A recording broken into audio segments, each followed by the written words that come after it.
학계에서 1장 1절부터 6절까지 제가 읽습니다. 다리오 왕 2년 6월 곧 그달 초 하루에 여호와의 말씀이 선지자 학계로 말미암아 스알디엘의 아들 유다 총독 스룹바벨과 여호사닥의 아들 대제사장 여호수아에게 임하니라. 가라사대 만군의 여호와가 말하여 이르노라. 이 백성이 말하기를 여호와의 전을 건축할 시기가 이르지 아니하였다 하느니라. 여호와의 말씀이 선지자 학계에게 임하여 가라사대 이 전이 황무하였거늘 너희가 이때에 판벽한 집에 거하는 것이 가하냐. 그러므로 이제 나 만군의 여호와가 말하노니 너희는 자기의 소위를 살펴볼지니라. 너희가 많이 뿌릴지라도 수입이 적으며 먹을지라도 배부르지 못하며 마실지라도 흡족하지 못하며 입어도 따뜻하지 못하며 일꾼이 싹을 받아도 그것을 구멍 뚫어진 전대에 넣음이 되느니라. 아멘. 학계에서 1장의 말씀을 볼 때에 당시에 성전 건축에 대하여 하나님의 말씀이 나와 있습니다. 학계에서 1장 3절에 보면 여호와의 말씀이 선지자 학계에게 임하여 가라사대 이 전은 성전입니다. 여호와의 전, 성전. 이 전이 황무하였거늘 너희가 이때에 판벽한 집에 거하는 것이 가하냐. 판벽한 집이다. 그냥 벽을 널판지로 꾸민 집이다. 혹은 요즘 말로 한다면 인테리어가 잘된 집에 거하는 것이 가하냐는 것입니다. 저는 이 학계에서 1장 이러한 4절, 5절, 6절 여호와의 전이 건축되지 아니했고 너희는 좋은 집에 거한다. 그렇기 때문에 1장 6절에 너희가 많이 뿌려도 수입이 적다. 말하자면 여호와의 전이 건축되지 않았기 때문에 너희가 가난하다 그 말이지요. 많이 뿌린다. 밭에 또 논에 씨를 많이 뿌리는데 많이 뿌릴수록 수확량이 많아서 풍년이 되어서 많이 팔아서 돈을 많이 벌어야 될 터인데 많이 뿌려도 수입이 적다. 풍년이 아니다. 먹을지라도 배부르지 못하다. 마실지라도 흡족하지 못하며 입어도 따뜻하지 못하며 일꾼이 싹을 받아도 그것을 구멍 뚫어진 전대에 넣음이 되느니라. 월급을 받고 싹을 받고 그래도 그 돈이 모이지 않고 쑥쑥쑥 빠져나간다. 그리고 이제 이것을 통하여서 소위 말하면 성전 건축을 놓고 설교하는 많은 부흥사 목사님들을 저는 만나왔습니다. 어느 다니는 교회가 예배당 건축, 성전이 아니라 그냥 예배당입니다. 예배 처소 건축할 때에 되면은 꼭 부흥사 목사님들이 오셔서 본문이 되게 이 학계에서 1장의 말씀이 되었습니다. 그리고 학계에서 1장을 통하여 이제 여기에서 말하는 저는 예배당이다. 그래서 여기에서 말하는 성전은 결국 당신들 교회 예배당이다. 이게 성전이다. 이걸 건축하지 않으면 당신들은 부자가 못 된다. 당신들은 가난뱅이가 된다. 당신들은 구멍 뚫어진 전대를 가지게 된다. 그래서 벌어서 전대 돈주머니 안에 지갑 속에 넣어도 쑥쑥 빠져나가요. 당신들 부자 되고 싶지. 자, 성전 건축에. 그 다음에 이제 레퍼토리가 저도 몇 번 겪었던 것입니다. 자, 500만 원짜리 손들어. 500만 원짜리 손들어. 자, 500만 원짜리부터는 안수기도 세게 해주고 축복기도 세게 해줄 거야. 자, 1000만 원짜리를 손들어. 공개적으로 모집을 하는 것입니다. 1000만 원짜리 손들어. 1,000,000원짜리부터는 당회장실로 가가지고 부흥사인 나와 여러분의 담임 목사, 당회장 목사님과 함께 특별히 축복기도 해주고 애언기도 해주고 자녀들까지 와 1,000,000원짜리부터는 당신들 애들까지도 쑥쑥 머리 눌러가지고 안수하고 축복하고 하면 얼마나 놀라운 인생이 펼쳐지는 줄 알아. 그러면서 이제 당연히 이 학개서 1장이 이 전이 황무하였건을 그 전을 해석을 안 해요. 성경시대 때에 성전은 몇 개 있었습니까? 정확하게는 2개고 우리가 알기로는 3개가 되지요. 물론 지금의 이스라엘은 제3성전을 건축하려고 합니다. 정확하게 3개란 이야기는 성막시대 다음에 이제 솔로몬 왕께 성전을 지었습니다. 그 성전을 솔로몬 성전이라 그럽니다. 2번째 성전이 지금 학개서에 등장하고 나오는 이때에 지어질 성전, 그것을 당시의 총독이 스룹바벨이었기 때문에 스룹바벨 성전 그렇게 이야기합니다. 그 다음에 이 성전도 이제 여러 문제가 있고 무너짐이 있고 그래서 이것을 다시 증축하고 고치고 중건하지요. 그렇게 되어서 나중에 주님이 땅에 오셨을 때에 그때의 성전 헤롯 성전이라 그럽니다. 그러나 스룹바벨 성전과 헤롯 성전을 하나로 봐요. 하나로. 우리식으로 한다면 집이 있는데 집을 지었어요. 이걸 증축하고 개축하고 그 위에 2층을 또 얹고 이렇게 하면 이걸 하나인가 2개인가 그럴 때 주로 하나로 보는 그런 것처럼 그럽니다. 그래서 지금의 이스라엘은 3번째 성전. 왜? 그 헤롯 성전이 이제 무너지고 없잖아요. 그러니까 3번째 성전을 지으려고 하지요. 그래서 이 전은 역사적인 전입니다. 역사적인 전. 그 다음에 당시에는 성전 중심주의였습니다. 성전에서 제사하고 예배하고 기도하고 그럴 때였지요.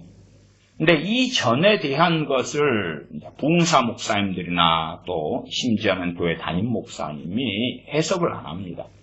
해석을 안 하고 이 전, 이것은 여호와의 전이고 성전인데 바로 우리 예배당이요. 우리 예배당이요. 이게 바로 성전이요. 근데 여러분이 이 성전이 제대로 지어지지도 않았는데 여러분은 판벽한 집에 거하요. 좋은 집에 사요. 사실은 죄책감을 불러일으키지요. 그리고 교인들 가운데 소수만 좋은 집에 삽니다. 다수는 별로 사골세 월세 살고 전셋집에 살고 작아도 적었을 때도 많았지요. 그런 죄책감, 정죄감을 일으키는 것입니다. 물론 1장 6절로 가도 먹을지라도 배부르지 못하며 교인들이 뭘 경험합니까? 먹으면 배부른 걸 경험해요. 그러니까 해석을 하면 안 되지요. 왜? 당시에 학개 선지자가 말씀했을 때 이스라엘 백성은 먹어도 배가 안 불렀거든요. 근데 보통 때의 우리 믿는 사람들은 먹으면 먹은 만큼 배가 불렀거든요. 그러니까 안 맞아요. 안 맞으니까 해석을 하면 안 되죠. 해석을 하면 안 돼요. 그래서 거짓말이 예배당이 성전이다. 이 이제 뻔한 이야기를 왜 하냐 그러면은 자기의 목적을 위해서 예배당 건축이라는 목적이 있잖아요. 목적을 위해서 하나님 말씀을 어그러뜨립니다. 어그러뜨리면서 죄책감, 정죄감을 주는 것은 첫째, 너희가 좋은 집에 사는 것은 죄다. 죄다. 좋은 집에 너희가 살려면 먼저 성경 건축을 해야 된다. 성경 건축을 해야 돼. 그 다음에 이제 예배당 건축을 하기 위해 돈이 필요하니까 너희들 손에 남는 돈이 있으면 죄다. 남는 돈이 있으면 죄다. 너희가 정말 복 받고 싶냐? 자, 기복주의, 축복주의 막 짬뽕 하는 거지요. 정말 복 받고 싶냐? 그러면 전셋돈 빼가지고 사골세로 내려와. 그리고 전셋돈 빼서 바치면 나중에 너희가 자가주택을 얻게 될 거야. 좋은 집을 받게 될 거야. 아니면 하나님께 그 보상 보답으로 너희의 자녀들이 얼마나 잘 되고 그렇게 되는 것, 그 멋진 것을 보게 될 거야. 그러니까 전셋돈 빼. 아니면 돈을 뽑아내야 되니까 이제 적금을 넣는 게 있다고 합시다. 30만 원짜리 적금을 어찌어찌 넣고 있어요. 자녀 키우면서 힘들게. 왜? 때가 되면 목돈이 필요합니다. 갑자기 병이 들기도 하지만 자동차도 바꿔야 되지. 또한 뭐 월세도 올라가요. 전세값 올라가는 것은 참 무섭게 뛰지 않습니까? 혹은 자가주택을 사야 돼. 아니면 자녀가 커가지고 어디 대학 다니는데 원룸이라도 하나 구해줘야 되고 대학 학비가 필요하지. 요즘에 자녀들 한 명 대학 보내는데 한국에서 2억 듭니다. 2억. 네?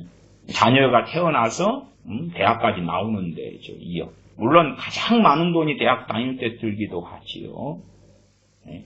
그렇게 해서 목돈이 필요할 때가 오고 당연히 자녀 결혼을 위해서도 한국 부모들은 얼마간 준비하고. 근데 그런 것에 대하여 죄책감, 정죄감을 일으키는 것입니다. 죄책감을 일으켜서 다 적금 너희들 넣고 있잖아. 얘나. 아니면 적금을 다 탔어요. 30만 원짜리 3년을 넣어가지고 탔다고 합시다. 그러면 이제 얼마 되겠지요. 그걸 가지고 있으면 죄책감, 정죄감이 드는 거예요. 들게끔 그걸 내놓지 않고는 견디지 못하게 성경을 해석하고 가리키고 설교하는 것입니다. 저는 이걸 전체적으로 과거에 죽었던 영지주의의 망령이다. 그렇게 이야기합니다. 영지주의. 그래서 잘 신앙 연수가 오래되지 않는 분들은 잘 모르셔요. 영지주의 그러면 그노시스파 혹은 그노시즘 그렇게 합니다. 영어로 좀 가면 그노스티즘 뭐 이렇게 가는데 그노시스파라 그럽니다. 그노시스가 지식을 이야기해요. 영적 지식을 추구하는 그런 그노시스파 영지주의입니다. 영할 때 영자가 영영자죠. 지식은 알지자고. 그래서 영적 지식을 아는 것. 소위 말하면 불교의 사상들을 이 그노시스 이단이 많이 가지고 있었어요. 이제 1세기부터 시작해가지고 2세기까지도 계속 이 그노시스파가 많이 퍼졌습니다. 그노시스파는 단지 주님이 땅에 오신 다음에 말하자면 교회가 일어서고 사도들이 복음을 전파하고 그래서 기독교의 초창기다 할 수 있는 때에 일어난 이단만이 아니라 실제로 문헌들을 보면 유대교 때에 그 약시대에도 그노시스파가 활동을 했습니다. 그노시스파의 신학은 그노시스가 원체 다양하기 때문에 뭐 공통적으로 다 이렇게 하는 것은 몇 가지가 있고 나머지는 이제 종류가 많습니다. 그 중에 그노시스는 영적인 것과 육적인 것을 분리를 합니다. 영적 세계, 육적 세계를 분류를 해요. 그것을 이원론이라 그럽니다. 물론 그노시스파의 일반적으로 이원론이고 그 안에 들어간 부분적 이원론 또 부분적 이론론 뭐 여러 가지가 있습니다만은 가장 대표적으로 큰 것이 이원론이에요. 하나님의 일, 세상 일, 영적인 일, 그 다음에 육적인 일을 나누는 것입니다. 당시에 이 그노시스 이단에 대하여 이야기하려면 굉장히 복잡하고 많습니다. 그런 다양한 것까지는 과거의 그 망령을 되살릴 필요는 없다 이렇게 봐요. 자, 고린도 전서 2장에 보면 또 1장도 그렇지요. 영적인 사람 또 육에 속한 사람. 그래서 그노시스는 사람의 존재를 영과 그 다음에 정신과 육체 세계로 봐요. 그래서 사람을 세 개로 나누는데 영적인 사람, 정신적인 사람, 그 다음 육체적인 사람. 구원은 어디까지 받냐 그러면 육적인 사람과 정신적인 사람까지 받는다. 그럼 걔네들 대다수는 윤회를 믿었습니다. 불교의 그 사상 윤회를 믿어가지고 그래서 영적인 지식을 깨달음을 딱 얻으면 그 사람은 구원을 받아. 믿음으로 구원받는 게 아니고 깨달음을 얻으면 영적 지식을 가지면 영적 지식 깨달음의 형태로 온다 그 말이에요. 그걸 받으면 구원을 받아. 그 다음에 이제 구원받지 못한 사람은 어찌 되느냐 그러면 윤회를 해. 다시 태어나는 거예요. 다시 태어나. 그런 가르침들을 가르치고 그렇게 했습니다. 그노시스의 현대의 그노시스파, 현대 영지주의 영향을 받은 사람도 꽤 많습니다. 그 심리학으로 한다면 심리학의 아버지가 프로이드잖아요. 프로이드 다음에 이제 소위 겉에 기독교인을 표방하면서 껍질을 쓰고 그 다음에 심리학을 집대성하다시피 한 사람을 융이라고 합니다. 융이 이 사람 영지주의자거든요. 유명한 영지주의자가 융이 됩니다. 여러분이 알만한 사람으로 영지주의자가 현대 사람들로는 쇼펜하우어, 또 헤르만 헤세 이런 사람은 들어보셨을 거예요. 현대까지도 영지주의의 영향은 꽤 강렬하고 많습니다. 그래서 이 영지주의자들이 주로 이제 육체를 만들었다. 세상을 만든 신을 영지주의 분파에 따라 다르지만 한쪽 분파는 악신이 만들었다. 그 다음에 혹은 이제 하위신이 만들었다. 그렇게. 그럼 하위신이 누구냐? 그럼 하위신은 구약의 여호와다. 그 다음에 구약의 여호와는 곧 그리스 로마 신화의 제우스다. 아니, 걔들 그래서 영주주의가 이단인 거예요. 이단. 하위신이 여호와 혹은 야훼께서 하위신인데 세상 육체를 만들었어요. 그러나 최고위신이 있어요. 최고위신은 숨어 계신 신인데 블라블라블라. 하여튼 이게 그래서 이단인 거지. 이단. 유대교에서도 이단, 그 다음에 초기 기독교에서도 당연히 이단이 되죠. 그러나 이 영주주의자의 가르침 중에서 어쨌든 지금까지도 유효하게 흘러오는 것들이 있지요. 그것은 목회자 같은 저 같은 사람의 목적과 수단, 그리고 성경 해석에 따라서 교인들로 하여금 이것은 육적인 삶이야. 이건 영적 삶이야. 나누어야 되겠거든. 나누어야지 소위 말하면 교회 부흥이 일어납니다. 자, 그럽시다. 교회는 전도가 얼마나 중요합니까? 전도는 주님께서 하신 지상명령입니다. 마태복음 28장 19절에 너희는 모든 족속으로 제자를 삼아 아버지와 아들과 성령의 이름을 세례해주고 내가 너희에게 가르쳐 분부한 모든 것을 지키게 하라. 마태복음 28장 19절 20절. 지상명령이라 그럽니다. 선교단체들에서 가장 중요시 여기는 지상명령이에요. 그러면 이제 역사적 문맥으로 들어가면 이 지상명령을 받은 사람, 들었던 사람은 모든 당시에 주님을 믿었던 사람은 아니고 제자 11명입니다. 일단 역사적인 이해입니다. 우리도 물론 지상명령을 받은 사람이 안 받았다고 할 수는 없어요. 나 너희는 가서 모든 족속으로 제자를 삼아라. 모든 족속으로 제자를 삼으려면 뿔뿔 흩어져야 될 거 아니에요. 그렇죠?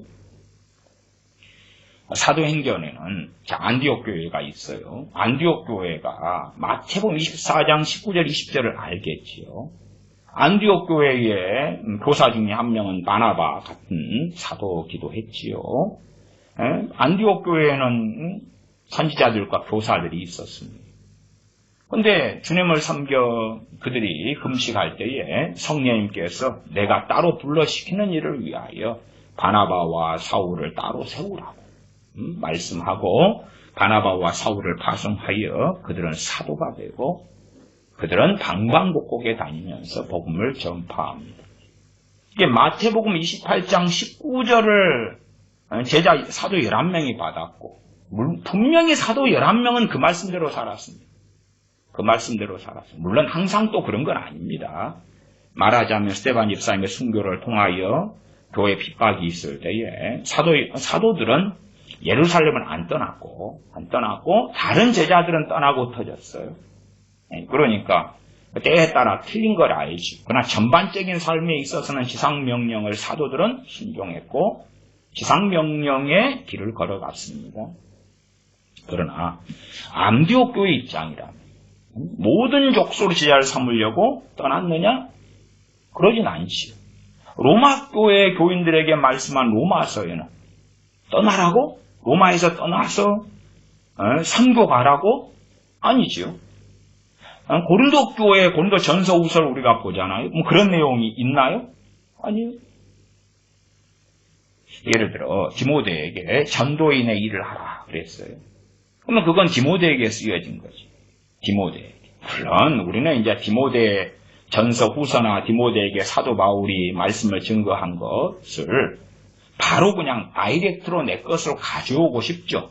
가져오고 싶어요. 그러나 가져와지지 않는 많은 것들이 있고 직접적으로 다이렉트로 가져올 때에 가능할 것 같아 하는 것이 있고 아니 디모데한테 너가 감독을 세우고 장로를 세워 그러면 그래 아멘 그거 가져오면 어떻게 돼요? 나쁜 놈이지.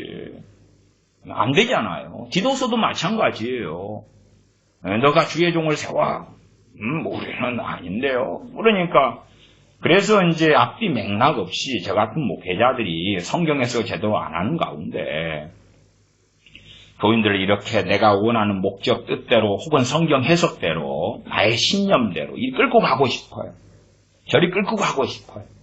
그럴 때 이제 성경을 사용하는 거예요. 성경을 사용해. 사용할 때의 특징은 제대로 해석하지 않는다는 것이죠. 그냥 당연하게 살짝 양념을 친 그것이 옳다 하는 입장을 끌고 가는 거예요. 마치 학교에서 1장에 이전이 황무하였는데 너희가 이때 완벽한 집에 거하는 것이 가하냐. 이 성경 건축 제대로 안 되고 있잖아. 돈이 지금 30억이 부족해요. 그러면 당신들 자가주택에 사는 사람들 이거 내놔. 아니 지금 여호와의 전은 제대로 지어지지도 않고 빚이 30억 있다고 담임 목사님이 울면서 새벽마다 강단에 기도하시는데 누구가요? 부흥사가 기도하시는데 당신들 그렇게 하면 돼? 담임 목사님은 지금 건축하는 중에 중간에 정산할 돈이 부족해서 울고 통곡하고 건축업자한테 끌려가가지고 빌고 며칠만 기다려 달라고 위해 달라고 하면서 울고 통곡하는데 당신들이 이번에 적금 땄잖아. 이 나쁜 놈들아. 그래서 이제 뭘 정죄해요? 손에 돈 한 푼 가지고 있는 거 정죄하지. 목적에 따라서 그렇게 하는 거예요. 본래가 부흥하는 교회의 특징이 있습니다. 부흥하는 교회는 사람이 많이 모여요. 많이 모여야 돼. 활발하게 움직여야 돼. 노방교도 열심히 다니고 소위 말하면 중보기도 팀을 만들어서 부지런히 기도하고 또 프로그램을 만들어 예를 들어 공부방을 만들어 예배당 건축을 멋지게 하는 건 기본이에요. 아니 월세 사는 교회에 누가 가겠냐 그 말이에요. 제가 참 기가 막힌 일을 목회하면서 당한 것 중에 하나가 그런 것입니다. 자, 같은 노예 목사님이 그 교회는 크게 지었어요. 더군다나 그 교회는 이제 어쨌든 같은 노예 목사님, 선배 목사님이 그 목사님 자기 교회는 커요. 합동 같은 노예에서 있었어요. 그 목사님이 어떻게 가르쳤냐 그러면 나는 그 양반은 그때까지 존경을 했는데 그 양반 가르치는 것이 임대교회는 이단이다. 난 그래서 통합이 그렇게 하면 그래 통합 애들이야 뭐 제가 너무 통합을 과시하는 건 아닙니다만 그 진보 신학 장신이나 부산 장신이나 한일 장신 아니까 하는 이야기입니다. 가톨릭하고 쎄쎄쎄하는. 그래서 그 통합의 신학교들 가면 가톨릭 신자들이 교수되는 경우가 많습니다. 어쨌든 그래서 통합이다 그러면 또 감리교다 그러면 그래 인정해. 기장이다 그러면 기장이 임대교회 이단이다 그런 건 인정하는데 뚱딴지 같이 들은 것이 임대교회는 이단이다. 그래가지고 이제 그런 일을 당하니까 저는 임대교회 목회하다가 한국에서 사역을 마감했으니까 뚱딴지 같이 합동 같은 노회였던 목사님 입에서 물론 제가 목회하는 교회를 지정해서 한 게 아니고 모든 임대교회 그렇게 간 거예요. 물론 말이 아다르고 어다르니까 이제 그 녹음본을 갖다가 대질신문을 해봐야 되겠습니다만은 참 기가 막힌 일이죠. 그러니까 무슨 목적을 놓고 이야기한 거겠지요. 왜 그 교회 교인들이 꽤 많이 빠져나갔거든요. 여기저기 흩어졌어요. 목회를 어떻게 이렇게 좀 뭐가 있어서 그러니까 이제 빠져나가지 못하게 막으려고 뭔가 말하다 보니까 그랬을 거다. 말하자면 자기의 뭔가의 목적과 목표가 있어요. 그것을 위하여 성경을 이용하고 주님의 이름을 이용하는 거예요. 이용해서 뭘 말하는 거예요. 교인들이 많이 모이려면 전제 조건이 예배당이 있어야 되죠. 바로 우리는 번듯한 예배당이 있어. 예배당도 단층으로 되면 모일 수가 없죠. 유아실도 있어야 되고, 심지어는 거기에 학교도 있으면 더 좋지, 학교. 그 다음에 기본적 장착품 중에 하나가 어린이집. 어린이집을 장착하고, 나아가서 학교를 장착해.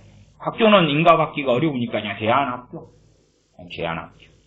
자, 어린이집을 한다 그럽시다. 그럼 어린이집도 이제 동굴납작합니다. 동굴납작한 것이.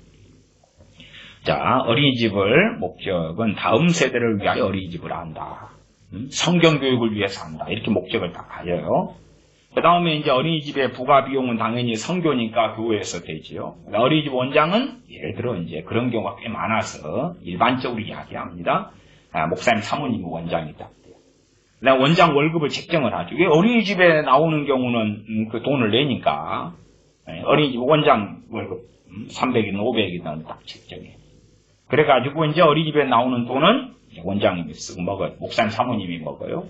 먹고 거기 인테리어도 하고 뭣도 하고 할 돈은 교회에서 또 선교비로 지출을 하고, 그 다음에 어린이집 교사들, 이제 일단 봉사자들은 교인들 가운데 자원봉사를 하다. 자원봉사를.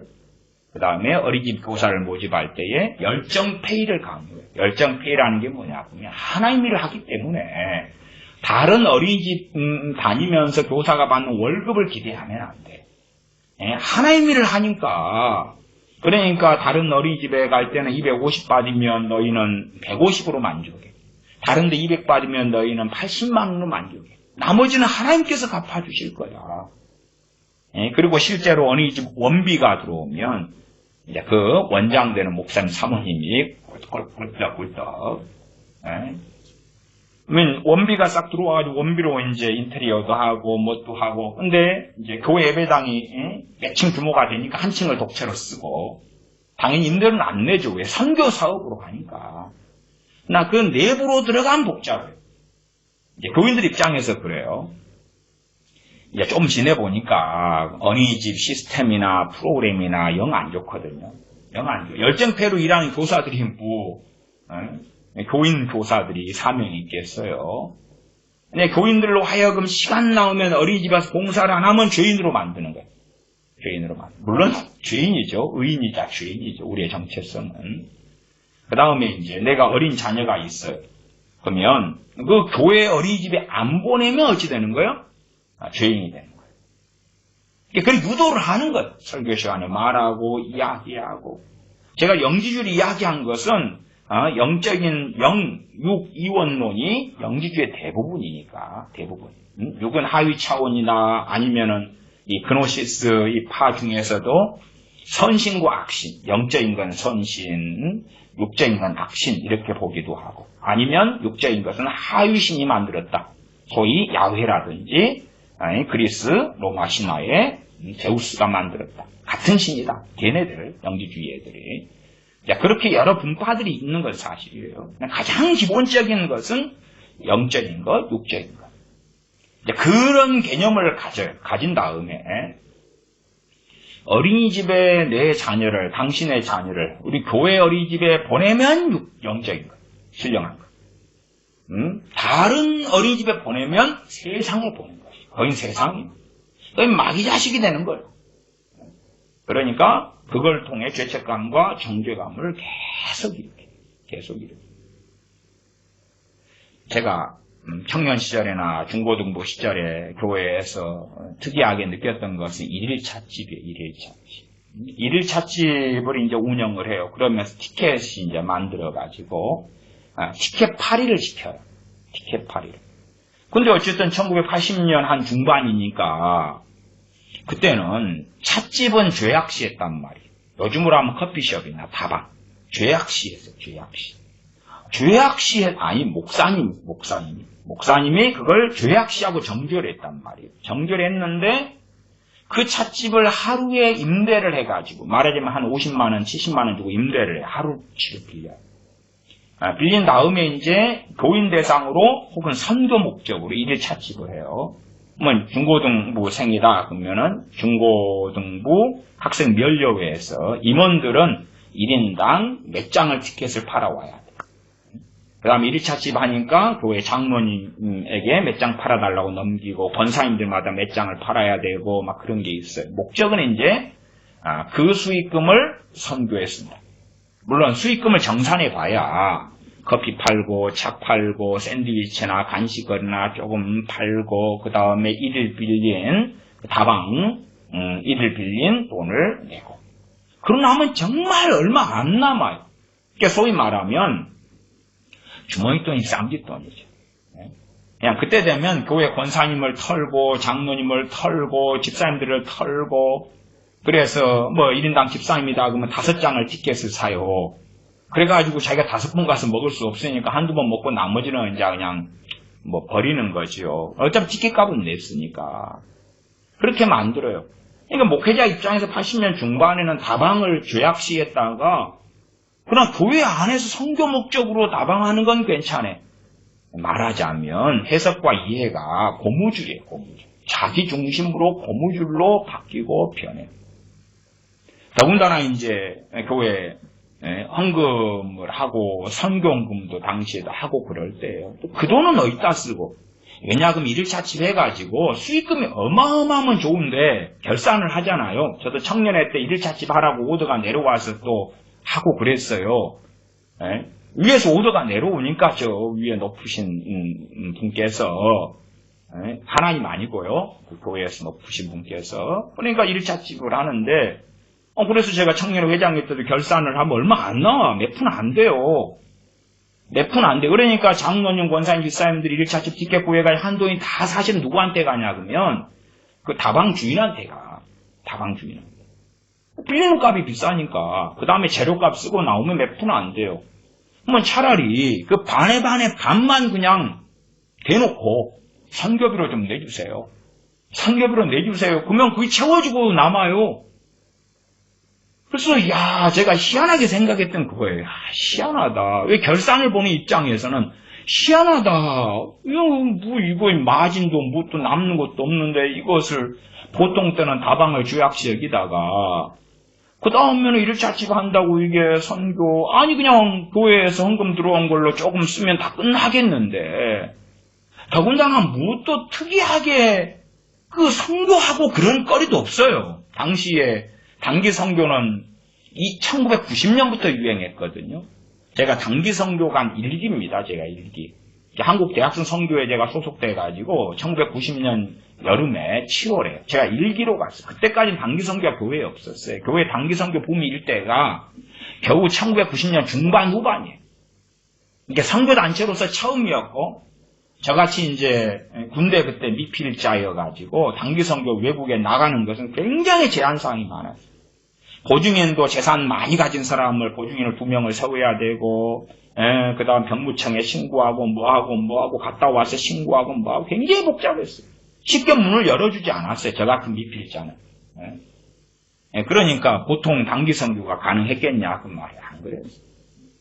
그러니까 그 전에 80년 중반이다 그 무슨 단기 선교 같은 것도 없을 때고 뭐 특이한 게 뭐 없어요. 근데 이제 부흥하는 교회 특징이 뭐다 그랬어요? 뭔가 프로그램이 많아야 돼요. 활발해야 돼요.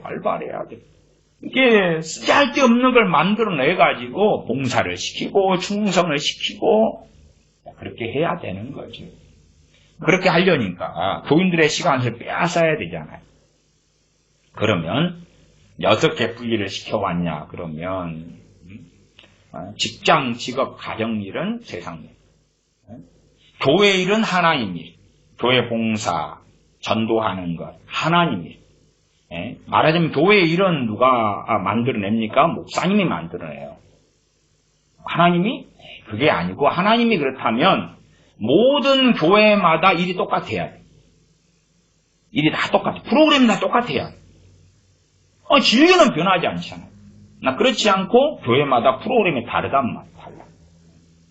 어떤 교회는 노인대학을 하고 어떤 교회는 안 해요. 어떤 교회는 유치원을 하고 어떤 교회는 대안학교를 하고 어떤 교회는 그런 걸 하고 어떤 교회는 또 뭘 다른 걸 하고 달라요. 다르지만 이제 목회자 입장에서는 그걸 하나님의 일로 포장을 해야 돼요. 그러려면 일꾼들이 필요하잖아. 일꾼들이. 그러면 가정 살림이나 자녀를 양육하는 것이나 직장 생활하는 것을 세상 일로 바꿔야 돼.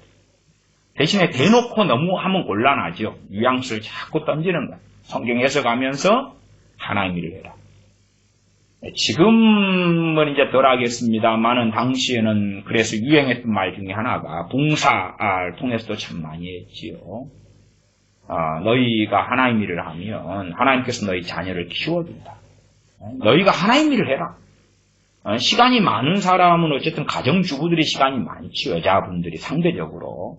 직장생활도 같이 하는 분들도 계시지만 대개는 이제 남편분이 직장생활 하시면 아내분이 애들 키우고 이렇게 집안 살림하고 이런 경우가 상대적으로 많으시니까 그래서 그런 분들한테 이야기하는 거예요. 너희가 하나님 일을 해. 그러면 하나님께서 너희 자녀를 돌봐주고 축복해주고 붙들어주고 사실은 그 결과를 보려면 오랜 시간이 흘러야 되잖아요. 그러면 너희가 하나님 일을 하면 하나님께서 너희 자녀를 돌봐주실 거야. 그러면 내가 이제 교회에 가서 교회 노방전도를 갔어요. 노방전도 좋은 거잖아요. 노방전도 갔어요. 그러면 이제 집에 가니까 하나님께서 천사 보내가지고 밥 해줬어요? 아니잖아요. 끝나고 가면 애들이 배고프다고 기다리고 있지. 아니면 똑똑한 애들은 지그들이 해먹었겠지. 아니면 내가 하나님 일을 하니까 중보기도 팀에 가서 막 늦게까지 기도하고 왔어. 그러니까 집에 빨래를 하나님께 천사 보내셔가지고 해줬어요? 아니잖아요. 아니잖아요. 거짓말이잖아. 그러니까 너희가 하나님 일을 하면 하나님께서 너희 자녀를 키워줄 거야. 돌봐줄 거야. 뭘로 이렇게 나눈 거예요? 하나님 일과 자녀를 양육하고 키우는 일을 하나는 고등한 것, 하나는 하등한 걸로 나눈 거예요. 영주주의가 하나는 고등하다, 하등하다 이렇게 본 관점도 있고 하나는 선하다, 하나는 악하다 이렇게 봤어요. 영주주의 분파대에 따라 틀려요. 이게 이걸 자녀를 키우는 걸 악하다고 보지는 건 아니죠. 대신에 이건 저 차원의 것이야. 열등한 것이야, 하등 차원의 것이야. 그렇게 만들어 가야 돼요. 그래야지 교회가 부흥한단 말이야. 교회가 부흥해요. 이제 교회가 어느 아파트 단지가 있는 지역에 들어갔어요. 아니면 그 교회 예배당이 있는 지역에 아파트 단지 대단히 단지가 세워져요. 세워졌어요. 그러면 아파트에 주로 새로 입주해 온 사람들이 수평이동을 참 많이 하거든요. 그때 되면 치열하게 싸워요. 그러니까 전폭적으로 희생하고 봉사하고 헌신하는 교인들이 많이 필요해요. PR이거든. PR. 그래서 텐트 치고 천막 치고 아파트 입주하는 사람들에게 선물 나눠주고 PR하고 홍보하고 그러려면 몇 달씩 희생 봉사하는 사람이 필요해요. 그걸 위해서 이제 희생 봉사하라고 이야기할 때 어떻게 해요? 자, 영적인 일, 신령한 일, 하나님을 위하여 시간을 보내라.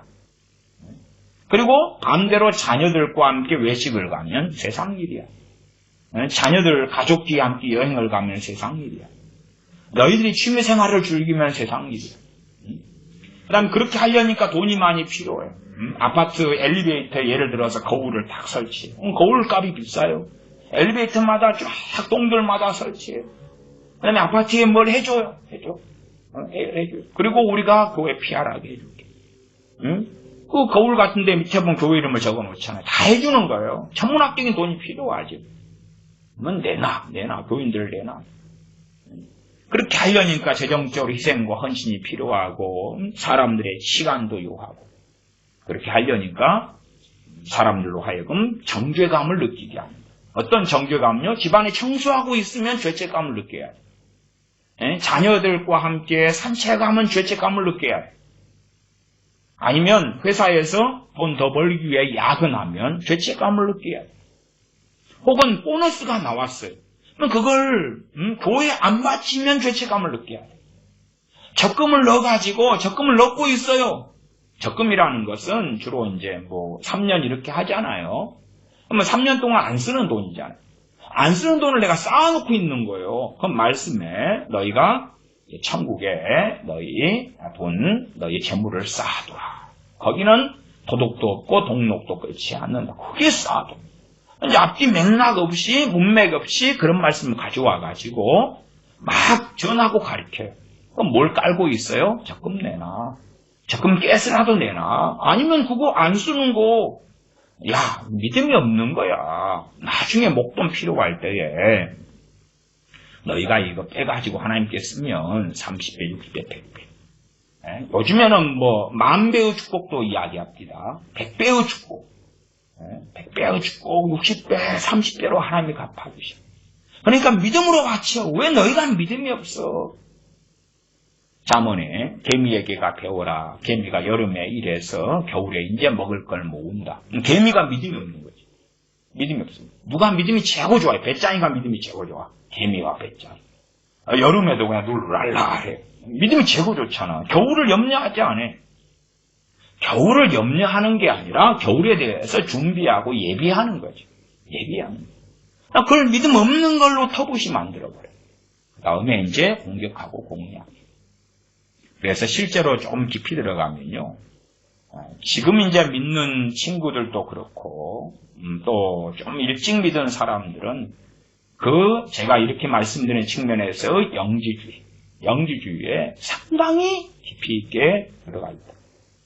영지주의를 가진, 또 영지주의를 사용해야지만이 교인들을 원하는 방향으로 끌고 갈 수가 있어요. 목회자 입장에서. 자기가 원하는 예배당 건축을 멋지게 할 수가 있어요. 멋지게. 교인들의 돈을 끌어모아가지고 지하를 만들고 1층, 2층, 3층, 4층을 멋지게 지을 수가 있는 거예요. 그 돈을 끌어들여가지고 자기의 사택을 좋은 아파트나 뭐나 장만할 수가 있는 거예요. 그 돈을 끌어들이면 끌어들일수록 자신의 퇴직금이 많아지는 거고 자신의 연금이 많아지는 거예요. 월급이 많아지는 거예요.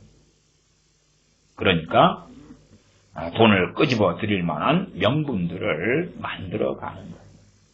그 중에 사실은 선교사들도 좋은 재물이 되기도 해요. 왜? 야, 선교사들이 와서 간증을 해요. 선교비를 달라는 거지. 간증을 해요. 이제 교인들이 막 선교비를 막 내놔요. 내놓지만, 사실은 재정 보는 사람 입장에서는 그런 거예요. 당회나 입장에서는, 선교비가 선교사님이 와서 막 불라불라 해가지고 끄집어냈어요. 5천만 원 들어왔다 합시다. 그러면 네 1,000만 원 가져가. 4천만 원은 교회 선교비로 쓸 거야. 그래가지고 어린이집에 넣어도 되고, 있잖아요. 아까 사모님이 원장이 어린이집에 넣어도 되고, 또 목사님이 생각하는 대안학교에 넣어도 되고, 다 선교비니까 넣을 수 있는 거예요. 선교사님들도 사실은 위험한 사람들이 많지요. 왜? 선교사님들도 선교비가 나오려면 뭘 해야 돼요? 교인들에게 죄책감, 정죄감을 심어줘야 돼요. 심어줘야 돼요. 이게 돈 한 푼이 안 남아가지고 내가 간식이라도 사 먹으면 죄책감 느끼도록 하는 거예요. 그래서 영지주의에 밥이 되는 사람들은요, 의외로 헌신적인 사람들이 많이 걸려 들어갑니다. 헌신적인 사람들이. 예를 들어 선교사님 아프리카에서 동네 아이들이 굶어. 근데 한 끼에 300원이면 배부르게 먹는다고 합시다. 한 끼에 300원이면 배부르게 먹습니다. 한 끼에 300원입니다. 그러면은 10명을 한 끼씩 배부르게 먹이려면 3,000원이면 됩니다. 여러분이 김밥 2줄 안 먹으면, 요즘에 김밥이 이제 한 줄에 2,000원 넘어가지고, 김밥 2줄 안 먹으면, 10명이 배부르게 먹습니다. 여러분이, 아이스 아메리카노 한 잔 안 드시면, 그러면은, 이 아이들의 가방을 해주고 학용품을 몇 명을 해줍니다. 그래서 그런 아이들이 얼마나 고통스러운지 고통받는지 이제 꼭 마치 NGO 단체 애들이 그냥 생리대가 없어요, 울고 있어요, 할머니랑 사는데 맨날 라면만 먹고 있어요, 그런 거 사진 찍어야 울리지 않아요? 비슷하죠. 그렇게 해가지고 난민촌 사역하는데 그러면 이제 내가 아이스 아메리카노 한 잔 먹을 때마다 뭘 느껴요? 죄책감을. 그래서 두 부류의 사람을 만들어냅니다. 한 부류는 나름 충성되고 주님을 잘 믿으니까 죄책감을 느끼니까 죄책감 해소하는 방향으로 움직여야 되잖아요. 남는 돈이 있으면 바쳐야 돼요. 선교에 바쳐야 돼요. 그 다음에 젊은 세대는 당연히 그렇게 배우니까 아이스 아메리카노를 먹고 커피숍에 가고 여행을 가는 거예요. 그건 죄악된 거야. 그래 생각해. 죄악된 거야. 그러면 다 모르겠다. 세상으로 가자. 나는 이것 없이는 못 살아. 정말 못 살아. 똑같이 배우는데 부류가 극단적으로 나뉘죠. 이게 젊은 아이들이 이제 목사님들이 영주주의에 든 목사님들 왜 이용을 하기 참 좋은 게 영주주의예요. 영주주의 여러 소위 내용들 가운데 이제 핵심적인 내용들 얼마를 가지고 그렇게 해요. 그러니까 나이가 좀 드셨다. 저 정도 이렇게 신앙 연수가 된 사람도 영주주의 속에 쭉 살아왔어요. 왜? 가르치신 목사님이 영주주의고 교회 시스템이 영주주의. 영적인 일, 세상 일 분리를 하는 거예요. 여러분이 꽤 오래전에 지어진 복음성가들이나 이런 걸 이렇게 읽어보시거나 가사를 확인해 보시면 영주주의 입각해가지고 기록된 가사들이 많아요. 예를 들어 세상 일에 실패했거든. 세상 일에 실패했거든. 그러면 세상 일과 주님의 일을 하는 주로 이제 그런 가사에서 세상 일이라는 게 직장 직업이고 일상사예요. 그 세상 일입니다. 세상 일. 그러면은 주의 일. 영주주의에 깊이 빠진 사람은 주의 일을 해야 되겠네요. 이렇게 가정부로, 가정주부로 지내. 아니면은 애들이 치닥거리나 하고, 남편 치닥거리나 하고. 그래서 살면 못 견디겠는 거. 왜? 영주주의에 빠진 사람들은 그러면 하루하루가 슬픈 거예요. 남편을 돌보고 자녀를 돌보고 가정살림을 하는 게 주의 일이 아니니까. 신령한 일이 아니 영적인 일이 아니. 신령한 일은 뭐예요? 하루 종일 기도하는 거. 전도 다니는 거. 중보기도 하는 거. 선교여행 다니는 거.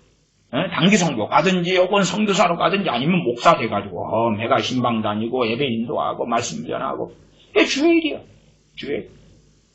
그러니까 나이가 들으면 영주주의 영향을 받은 사람들은요 일상사를 살면 고통을 느껴요. 고통을 느껴요. 한 번씩 이제 뭘 줘야 돼요? 이제 독약을 딱 먹은 다음에는 한 번씩 이제 오리지널 해독제는 아니라도 한 번씩 이렇게 지연시키는 해독, 제 비슷한 걸로 먹여줘야 돼요. 그러면 그 고통을 느끼다가 단기 선교 한번 딱 갔다 오면 이거 이제 좀 몇 달은 편하게 살겠다. 왜 단기 선교 가려면 돈 많이 필요하잖아요. 코로나 전에 우리나라 같은 경우는 1년에 10만 명 이상이 단기 선교를 다녔다 그래요. 10만 명 이상 단기 선교를 다녔다 그래요. 많이 다니죠. 선교 단체 중에서 CCC 같은 경우도 단기 선교를 1년에 보통 얼마씩 다녔냐면 5,000명 이상씩 대학생들을 보내요. 대학생들, 청년들. 5,000 이상씩. 그건 CCC에서 이제 보고된 사항이니까 제가 그 자료를 보고 가지고 있어요. 코로나 전에. 그러면은 대학생이 단기 선교 가려면 저도 대학생 때 갔습니다. 갔습니다만 90년에. 그러면 그렇게 가려면 뭐가 필요해요? 돈이 쩐이 필요하지. 그 다음에 단기 선교 갔는데 몇 입으로 돼요? 비행값 필요하고 생활비 필요하고 다 필요하지. 몇 입으로 어떻게 돼요? 아니면 어느 선교사님하고 있으면은 내 지갑에 있는 돈이나 다 털어가지고 또 드리고 또 와야 되지. 옷이라도 벗어주고 와야 될 판국인데. 그렇게 1주, 2주, 3주, 3주까지는 안 되지. 삶을 사는데 뭐 1주 하기도 빡빡하겠지. 저는 2주 다녀왔었어요. 어디 쉽진 않죠. 그런 걸 한번 갔다 오면 있는 돈 없는 돈 긁어가지고 한번 쓰고. 그러니까 이제 하나님을 위하여 내가 썼다. 그리고 몇 달 동안은 약을 먹었어요. 만성병에 대한 약을 먹었어요. 몇 달 동안은 평안한 거예요. 평안해요. 그러다가 점점점 또 영주주의로 인한 이 독극물이 작용을 하죠. 작용. 이대로는 안 돼. 안 돼. 뭔가 헌신을 해야 되겠네. 헌신을 해야 되겠네.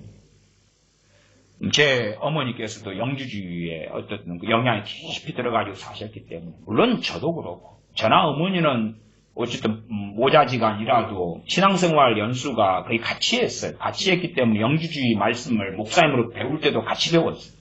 같이 듣고 같이 그냥 같은 신앙의 연배예요. 그게 같이 받은 거죠.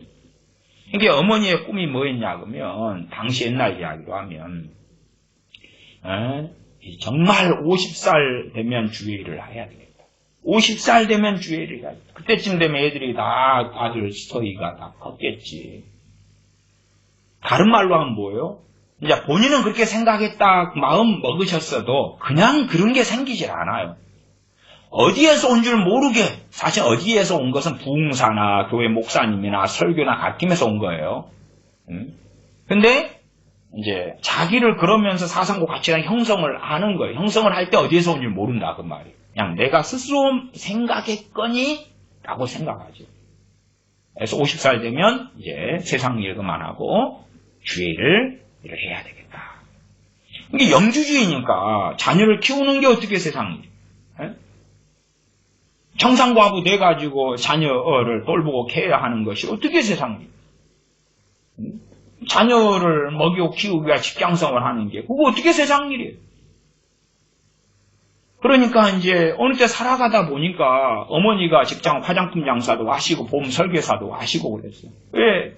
설계사만 해가지고 못 먹고 살겠습니까? 너무 힘들고 지쳐요. 그러니까 안에서 이제 고통스러워요. 왜? 주의를 못하고 있잖아요. 주의를 못하고. 그래도 어머니는 이제 때마다 되면 초교파 전도 이런 모임이 있어요. 예수원 그런 모임이었는데 때마다가 노방견도도 하셨어요. 노방견도 하시고 또 직장에서 전도 많이 하시고 구역장도 하시고. 그런데 어머니의 그 헌신과 열정에는 미달되는 거예요. 그런 일들이. 그리고 직장생활 하는데 죄책감이 자꾸 느껴지는 거예요. 주의를 못하고 있는 거예요. 못하고 있어요. 그러니까 이제 잠잘 시간도 부족해요. 회사 일 갔다 오면은 저희들한테 밥 좀 해달라 그러시지 어떻게 씻고 누울 정신도 없으세요. 당시에 보험금 같은 것도 자동이체되는 시대가 아니고 일일이 받으러 다녔습니다. 달마다. 그러니까 그것도 이제 자식들은 우리한테 시킬 정도였어요.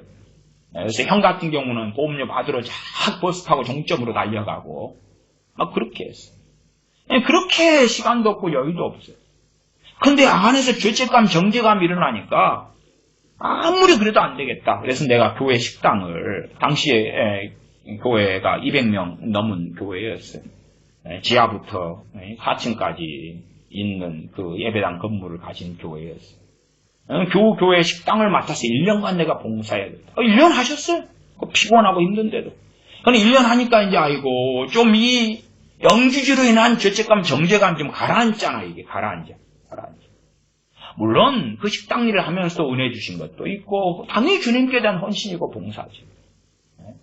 그러나 그런 것이 발동되어질 때에 이 영주주의가 나는 세상 일만 왜 하는가? 세상 일만 하는 거. 더군다나 이제 나중에 91년에 교회를 어느 이 교역자와 만나서 개척을 하셨어요. 그 양반은 이제 영주주의가 더 센 사람이에요. 영주주의가 센 사람이에요. 교회에 더 어머니를 충성 봉사시키는 거예요. 어머니 직장생활 제대로 못해요. 왜 심심하면 신방한다 끌고 다니지 전도하나 그러지 끌고 다니. 그러니까 거기에 더 깊이 들어가요. 저의 해석이에요. 어머니하고 대화 안 된 저의 해석이에요. 그러니까 그렇게 몇 년 하다 보니까 이제 신학을 하시는 거예요. 왜? 하나님 일을 해야 되겠는 거예요. 집은 빚 때문에 올라앉았어도 돈은 못 벌어와도 신학을 해야 되겠는 거예요. 이제 주의 일을 해야 되겠는 거예요. 해야 돼. 그런데 영주주의 영향이 없느냐? 없을 수는 없어요. 그러니까 목회자 입장에서는 교인들을 영주주의로 전하고 가르쳐야지. 뭐예요? 전도하러 와요. 노방전도하러 오고 예배당에 기도하러 오고. 아니 예배당에 기도하러 오는 건 좋은 일이죠. 그건. 근데 그걸 목적을 가지고 영주주의를 깔고 하는 거예요. 세상 일 그만해요. 세상 일. 하나님 일을 해야지. 하나님 일을. 그래 하나님을 축복하고 기뻐하셔. 더군다나 자녀들을 볼모 삼아도 되죠. 너희가 하나님 일을 부지런히 하면 하나님께서 너희 자녀를 복 주실 거야.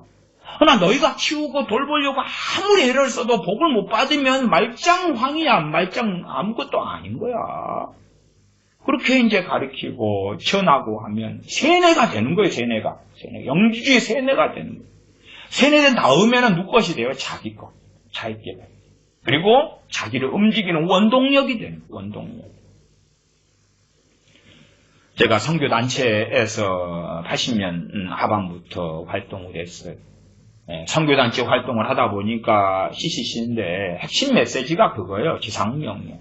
이 마태복음 28장 19절 20절. 너희는 가서 모든 족속의 제자를 삼아. 다시 말하면 선교지상주의. 선교지상주의. 이게 선교를 하는 것이 최고의 하나님 일이에요. 그리 되니까 대학생이잖아요. 공부를 못하게 해요. 공부는 뭐 하는 거예요? 세상에. 선교를 위하여, 아니 대학교에 들어갔는데 공부를 해야 되는데 공부를 못하게 하는 거예요. 공부 못하게 하려면 쉬워요. 하루에도 몇 개씩 모임을 만들어. 모이기를 힘쓰라. 아멘. 모이기를, 너희의 모임이 덕이 되지 않는다. 너희 모임이 도대체 뭔데? 이사야 1장에 너희가 집회로 모이고 대회로 모이고 성회로 모이는 것이 내가 볼 때 정말 좋지 않다. 가증하다. 근데 코에 걸면 코걸이, 귀에 걸면 귀걸이니까 앞뒤 맥락 없이 그냥 모이기를 힘써. 그 다음에 이 모임들은 다 선교가 되는 거야. 선교가. 아니 누구들이 예를 들어 학년별 모임이다 합시다. 선교가 아니요. 누구 그냥 이 교제가 막 남자 여자 애들 모일 거 아니에요. 그러면 분위기 좋잖아요. 그러면 그 선교단체가 안 떠나거든. 그것도 선교로 만들어. 그 시간 공부해야지. 중간고사 기말고사가 내일 모레구만. 리포트 써야 될 거 아니에요. 직장 취업을 위해 준비해야 될 거 아니에요. 못해. 그래서 선교단체에서 뼈 빠지게 한 4년 있던 친구들은 멍청이가 돼. 멍청이가. 좋은 직장도 못 가요. 왜? 준비가 안 됐거든. 학점이 안 나오거든. 그러니까 이제 미안한 이야기예요. 미안한 이야기인데 신학교를 가든지 아니면 간사가 되든지. 간사가 되든지 신학교를 가든지. 해봐는 멍청하게 되는 거예요. 이제 그 선교단체에 반만 충성하는 친구는 이제 공부를 또 나름 하죠. 그래가지고 좋은 직장도 들어가고 또 하죠. 반만 충성할 때. 아니면 선교단체에서 시키는 대로 풀타임으로 충성해버리면 멍청이가 돼요. 멍청. 아무것도 못하는 거예요. 선교지상주의로 만들어가지고 선교에 헌신하지 않은 사람은 죄인으로 만들어버려요. 그 다음에 이제 영주주의니까 이제 우리의 소속은 이중적인 것이었어요. 그래가지고 선교단체 소속되고 청년이니까 대학생 청년이니까 다니는 교회의 청년대학부에 소속돼 있고 선교단체에 소속돼 있고 그러면 이제 뭘 자꾸 가르치냐 그러면 선교단체에 시간은 한계 있으니까 모임이 있으면 우선순위 정해서 뭐 해야 된단 말이에요. 둘 다 못 가요. 리포트 써야 되지 모임도 해야 되지만 교회 모임이 있고 선교단체 모임이 있단 말이에요. 그러니까 이제 선교단체의 모임은 우월하고 교회 모임은 열등하다고 가르치는 거예요. 열등하다. 이게 선교단체의 우월성을 계속하여 주장하지. 영주주의 속에 영은 영적인 것은 신령하고 선한 거고 육은 악한 거다도 있지만 주로 이제 우월하고 열등하다 이런 개념이 꽤 강해요. 어쨌든 다 영주주의 여러 내용들이에요. 그래서 교회에서 모이고 활동하는 건 열등하고 하위 차원이고 고위 차원, 고등 차원, 거룩한 차원, 영적인 차원, 선한 차원은 선교단체의 모임입니다. 그래 다 사용하는 거예요. 어디든지 교회도 그렇고 선교단체도 그렇고. 그래가지고 선교단체가 활발하게 되려면은 이제 보내야 되잖아요. 단기 선교로 보내고 뭘 보내야 돼. 보내야 돼. 그러니까 너희가 지금 세상 일을 하고 있는데 그것만 해가지고 주님 앞에 어떻게 해서 못 써. 그러니까 가서 제자 삼으라. 로마서에 갈라디아서에 데살로니가 전서 후서에 안디옥 교회도 그렇고 사도행전에 보면은 그 부르심 받은 사람들이 다녔어요. 나머지는 다 어디에 있었어요? 지역사회에 있었지. 자기가 처한 곳에 있었지. 그러나 이제 영주주의가 심해지면 그래 예를 들어 인터콥이다 칩시다. 그럼 막 움직여야 돼. 액션을 취해서 안 움직이면 뭐가 느껴지게 해요? 죄책감, 정죄감. 인터콥에 소위 말하면 선교센터를 짓는다고 합시다.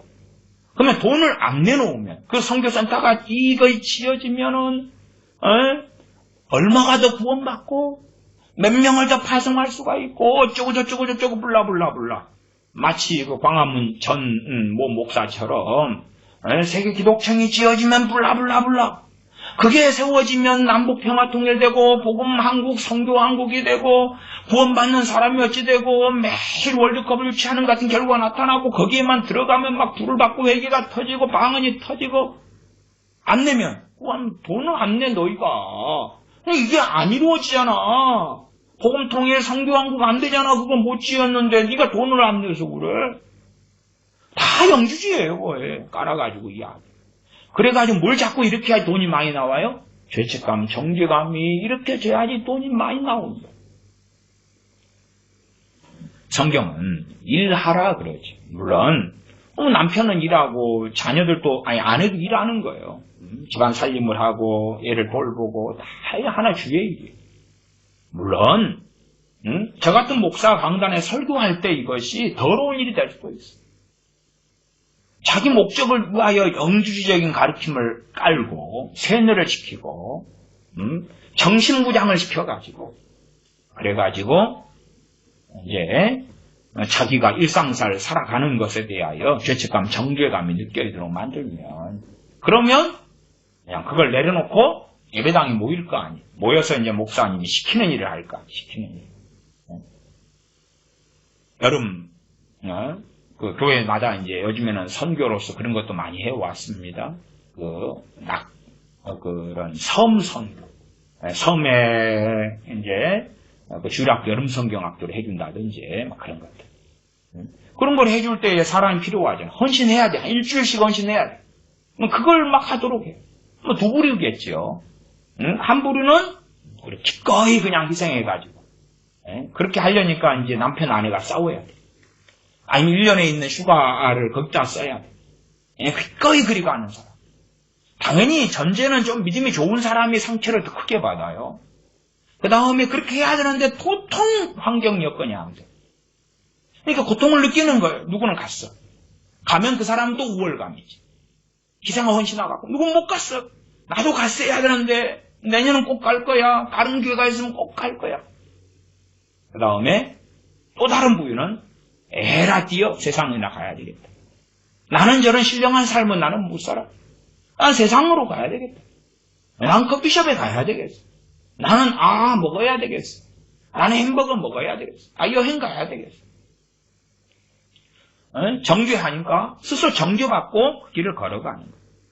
로마서 14장 23절의 말씀이 그리 되었습니다. 의심하고 먹는 자는 정죄되었나니 이는 믿음으로 조차하지 아니한 영고라. 믿음으로 조차하지 아니하는 모든 것이 죄니라.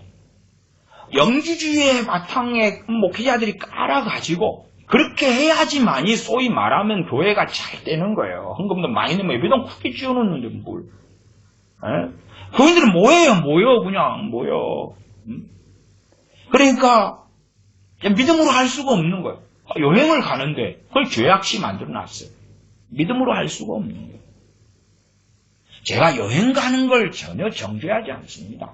정죄하지 않아요. 여행이 목적이 된 것을 정죄하는 거지. 여행을 위해서만 살아가는 사람이 되는 걸 정죄하는 거예요. 여행은 뭐예요? 삶 속에 내가 즐길 수 있는 거예요. 그러나 여행을 통해서도 하나님을 영화롭게 해야 돼. 하나님을 영화롭게 한다는 것이 여행지에 가서 전도한다 그런 걸 이야기하는 건 아니에요. 그런 걸 이야기하는 건 아니에요. 영적인 일, 육적인 일이 따로 있는 게 아니라 이 강단에 서는 일도 얼마든지 육적인 일이며 악한 일이 될 수가 있다. 나아가 당연히 자녀를 양육하는 것이 하나님께서 받으시는 가장 아름다운 일이 될 수 있다. 반대로 정욕적으로 자녀를 양육한다면 또한 선치 못하고 악한 일이 될 수 있다. 부부가 부부 생활을 하는 것이 아름다운 일, 선한 일이 될 수도 있고 악한 일이 될 수도 있다. 부부가 함께 살아가면서 하나님 말씀과 다른 목적을 위해 달려간다면 다르겠지. 부부가 함께 살기 위해서는 쇼핑도 하고 여행도 하고 맛집도 가고 외식도 해야지. 부부의 서로 사랑하는 관계가 잘 이루어지지. 그러지 부부가 그냥 살짝 얼굴만 보고 아내는 아내대로 기도하러 간다고 하고 남편은 또 단기 선교 간다고 떠나고 돈은 남는 돈은 딱딱 긁어가지고 다 쓰고 그럼 어떻게 되겠어요? 그래서 애들이 그래요. 충성 봉사하는 부모님이 있는 데는 애들이 집에 오면 부모가 없어요. 부모가 없어요. 주일날도 되면 부모가 언제 들어오냐고 밤 10시에 들어와. 당연히 뭐하고 들어와요? 성가도 연습하고 들어오지. 선거된 수가 없어. 제가 그래서 그런 말을 몇 번 했습니다. 이 신혼부부나 아니면은 미성년 자녀를 둔 부모는요, 그런 교회 활동은 제대로 안 해야 돼. 안 해야 돼. 왜? 자기 제일의 사명이 그 자녀 양육이에요. 자녀들과 함께 시간을 보내. 함께 산책도 하고, 외식도 하고, 어쩌다 그냥 자식한테 주는 상으로 하는 게 아니라 일상으로. 그러면서 주님 섬기는 것을 보여주고, 가치관, 이 말씀대로 사는 가치관, 세계관이 뭔지를 삶으로, 행동으로, 말로, 언어로 보여주는 거예요. 함께 해야 되는 거예요. 삶을 함께 해야 돼. 함께 해야 돼. 함께 여행도 가고. 왜? 자녀를 하나님의 사람으로 키우는 게 가장 아름다운 부르심에 속하거든요. 그래서 부모한테 너희는 앉았을 때, 섰을 때, 길을 행할 때, 누웠을 때 하나님 말씀 방문하라는 게 정말로 뭐 성경 펼쳐놓고 그렇게 말하는 것만 이야기하겠어요? 그런 게 아니죠. 너희는 세상의 소금이라 빛이야. 하나님 말씀으로 내가 체화돼가지고 그것을 꼭 새 어미가 먹어가지고 이렇게 입에서 뱉어서 내 먹이는 것처럼 그렇게 줘야 될 거 아니야. 그런 건 없어. 시간만 나오면 뽀로록 가는 거예요. 시간만 나오면 뽀로록 가는 거예요. 시간만 나오면 뽀로록 가는 거예요. 뽀로록. 그래서 뽀로로가 유행했잖아요. 시간만 나오면 달려가는 거예요. 자녀는 그러면 집에서 혼자 있다가 혼자 있으면 뭐예요? TV나 보지. 게임이나 하지 뭐. 그래서 이제 부모가 와서 묻지요. 자녀를 거짓말장애로 만들죠. 공부했어? 뭐 게임 내내 했으면서 CCTV 없으니까 예. 끝나지 뭐. 뻔한 거짓말을 하게 만드는 거죠. 주일날 되면 부모 자식이 얼굴 볼 일이 없어. 왜 얼굴을 못 봐? 같이 예배드리고 같이 산책도 하고 같이 주일날 저녁에 외식도 하면 되지. 얼굴 볼 시간이 없어. 아니, 부모는 부모대로 일이 바쁘고 자녀는 학생이니까 바쁘면 주말에가 시간이 있는데 그걸 충성 봉사를 시키는 거예요. 그러니까 토요일날 돼도 이제 부모들이 또 성가대 연습하러 가. 토요일날. 주일날은 오후 마치고 밤 마치고 저녁에 또 연습하고 밤늦게 들어오고 오면 어린애들이 자고 있지. 그 짓을 시키는 거예요. 이게 자녀가 다 커가지고 분간 다 오면 시간이 나오면 하라 그 말이요. 뭐 일할 사람이 없다고요? 쓸데없는 일감을 안 만들면 되지 뭘 만들어서 그러시오. 그래서 이제 예를 들어 햄버거집을 하고 커피숍을 하는 걸 이제 조약시 만들었어요. 조약시. 이제 제가 아는 모교회가 있습니다. 모교회. 그분도 합동이에요. 이렇게 제가 통합만 요구한다고 생각하지 마시고 합동인데 이제 그런 상당히 목사님이 금욕주의고 그 영지주의가 금욕주의가 많거든요. 금욕주의가 많아요. 이게 AD 3세기 같은 데는 이제 교부들 같은 경우가 영지주의를 공격할 때에 이런 막 문란하다, 무절제하다 이랬지만은 사실 영지주의의 대다수가 금욕주의였어요. 금욕주의. 왜 금욕주의에? 이건 세상 일, 이건 하나님 일, 그러니까 하나님 쪽으로 많이 해야지 구원받을 거 아니에요, 소위 말하면. 그리고 하다가 막 깨달음 못 해야 되는 거예요. 그 영적 지식을 가져야 되는 거예요. 정신 나간 미혹이죠, 미혹. 근데 어쨌든 금욕주의, 금욕주의. 그래서 영지주의 이단을 막 교부들이 막 공격하다 보니까, 우리도 금욕주의인데? 왜 그때 초대교회 교부들도 금욕주의였단 말이에요, 금욕주의. 금욕주의란 말은 그것이에요. 이것은 죄악시. 이건 선한 거, 괜찮은 거. 이걸 나누는 거예요, 나누는 거. 이건 악한 거. 이건 선한 거. 우리 한국으로 말한다면, 예를 들어서 이제, 포도주 만드는 업자가 있다고 합시다. 포도주. 포도주. 술이죠. 한국은 술이 무조건 금지입니다. 자, 그러면 이제, 저는 그냥 소주, 뭐 양주, 막걸리까지는 안 갈랍니다. 근데 이제, 포도주라고 합시다. 성경적인 걸 이야기하면, 그 정도 선에서 이야기하면 이해가 할 테니까. 포도주 만드는 업자가 있다고 합시다. 그러면 한국에선 정교돼야 안 되겠어? 정교되겠지. 정교되지. 근데 주님이 포도주를 만드셨는데, 물로 포도주를 만드셨는데, 있는 포도주도 갖다 버리셔야 될 것 같은데, 포도주가 부족하다 그러니까, 포도주를 만들으셨는데, 물로? 그것도 어떻게 할까? 그러니까 사람들은 자기 입장에서 이렇게 리스트를 만들어내는 거예요. 그래가지고, 정결을 자꾸 해나가면 자기는 그걸 안 하면 뭐합니까? 선한 거예요. 아니, 제가 당연히 술을 안 마시지요. 저는 어릴 때부터도 술 안 마시고 살았고 담배도 피워본 적이 없어요.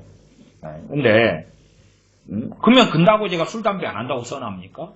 아니에요. 그러니까 이 금욕주의에 자기들이 정한 그 영주주의적인 금욕주의라고 있다고 합시다.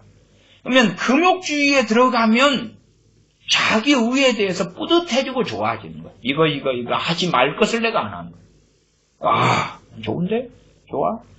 음식도 마찬가지였어요. 초대교회 때는 아직도 구약 성경에 있는 부정한 것, 정결한 것에 대한 음식의 규정이 강했기 때문에 그래서 이제 안 먹어야 될 음식을 안 먹으면 내가 거룩해지는 거예요. 먹으면 악해지는 거고. 그런데 시간을 많이 보냈던 거예요. 우리 안에는 이러한 영주주의 영향을 받은 것들이 의외로 많아요. 왜냐하면 목회자들이 의도하거든. 의도해서 그렇게 조종하고 집에 끌고 나가려고 그러고. 그걸로 해서 이제 먼저 믿은 부모 세대가 다 감화 감동을 받고 세뇌가 됐어요. 그 입장에서 자녀들에게 뭐 해요? 말을 하죠. 말을 해. 말을 하면서 세상에. 자, 게임이라고 합시다. 그러면 게임하는 게 죄인가? 대부분 부모는 죄라고 하죠. 죄라고. 저는 그걸 죄라고 보지는 않아요. 게임이 죄가 될 수도 있고 아닐 수도 있는 거예요. 말하자면 게임은 뭐냐 그러면 누군가에게는 직업이고요. 직업이고 그 다음에 대다수의 사람에게는 취미생활이지. 취미생활이에요. 근데 거기에서 이제 어떤 선은 존재한단 말이에요. 선이 존재해요. 선이 존재해요. 또 어떤 선을 넘으면 자기 삶도 해치고 문제가 심해지겠죠. 그러나 게임을 취미생활의 눈으로 보는 게 일반적인 이해가 돼야 돼요. 그러나 부모 입장에서는 게임을 정죄해요. 왜? 부모가 자녀에게 요구하는 선은 뭐예요? 공부지. 부모는 공부가 절대선이라고 주장하는 거예요. 자녀들의 절대선. 물론 그것도 또 이상하죠. 이상해. 부모한테 목사들은 그렇게 이야기하는 거죠. 너희가 하나님이라 하면 자녀가 공부를 잘하게 될 거예요. 자녀적인 축복 중에 하나죠. 그러면 그것도 이상해. 그러면 그냥 자녀한테 공부를 잘하게 시키지. 그 노방견도 가지 말고 중보기도 가지 말고 감시해가지고. 그러니까 부모에게 절대선은 공부, 자녀에게는 공부. 게임은 절대 악이지. 영화 보는 건 절대 악이지. 드라마 보는 것도 그건 절대까지는 안 돼도 그것도 좀 거시기한 거요. 안 좋은 거요. 세상에는 참 많은 직업이 있습니다. 직업이 있어요. 자, 골프 치는 게 죄라면 골프대 만드는 것도 죄라. 골프장에서 일하는 사람도 죄라. 안 그러겠어요? 아니, 골프 치는 게 죄면은 골프 치러 오는 사람들 케어해주는 게 골프장 일하는 사람들 아니에요.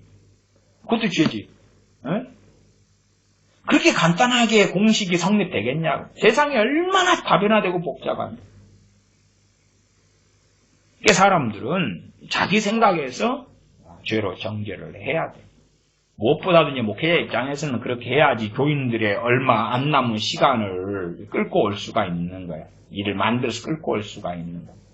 예를 들어서 셀 리더가 된다. 리더 교육을 먼저 받아.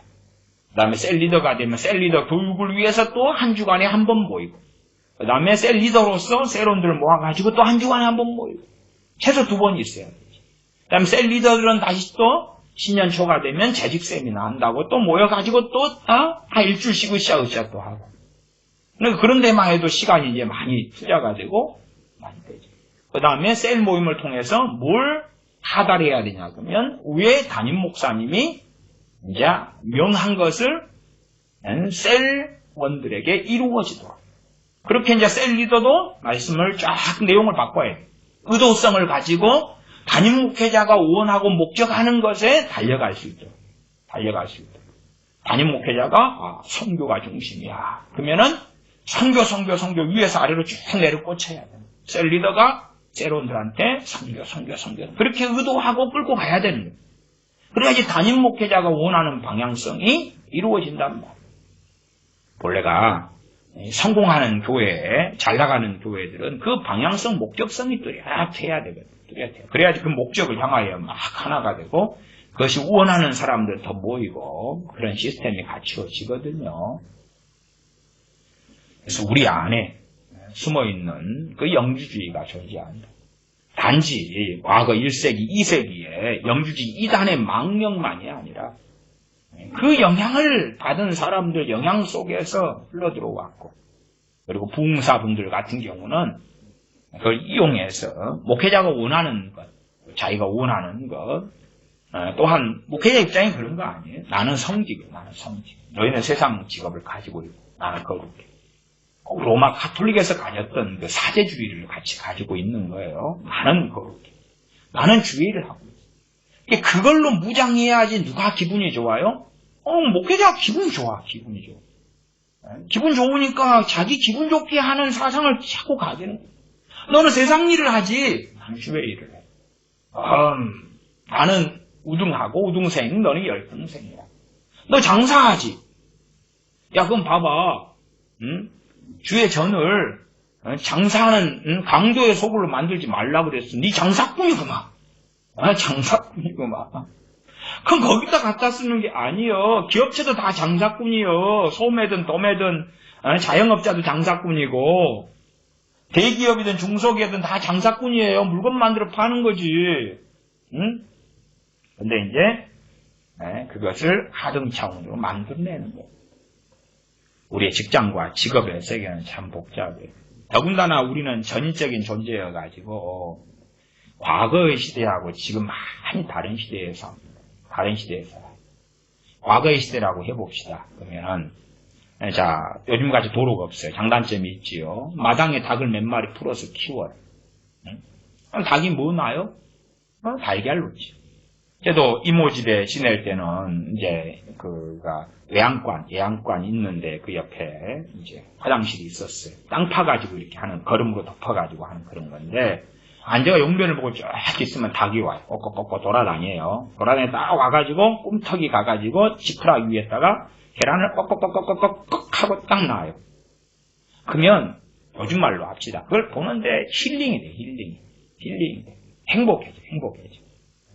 또 농사 지을 때에 그 논에다가 이제 그 이모부가 꽁약을 쳤어요. 꽁약을 치면 꽁이 왔다가 이제 그 콩 속에 약을 넣거든요. 꽁이 맞다가 이제 딱 쳐요. 어떤 애들은 또 먹고 이제 죽지도 않고 날아가가지고 지기 집에서 죽으니까 못 찾아. 근데 들판에서 이제 밭 위에서 딱 하면 잡아다가 이제 내장 긁어가지고 꽁죽을 쓰고 먹어요. 행복해요. 밭에서 농작물이 있고 무화과가 하나 달리면 얼마나 행복해. 소위 말하면 삶으로 한다면 그게 힐링이 되는 거지.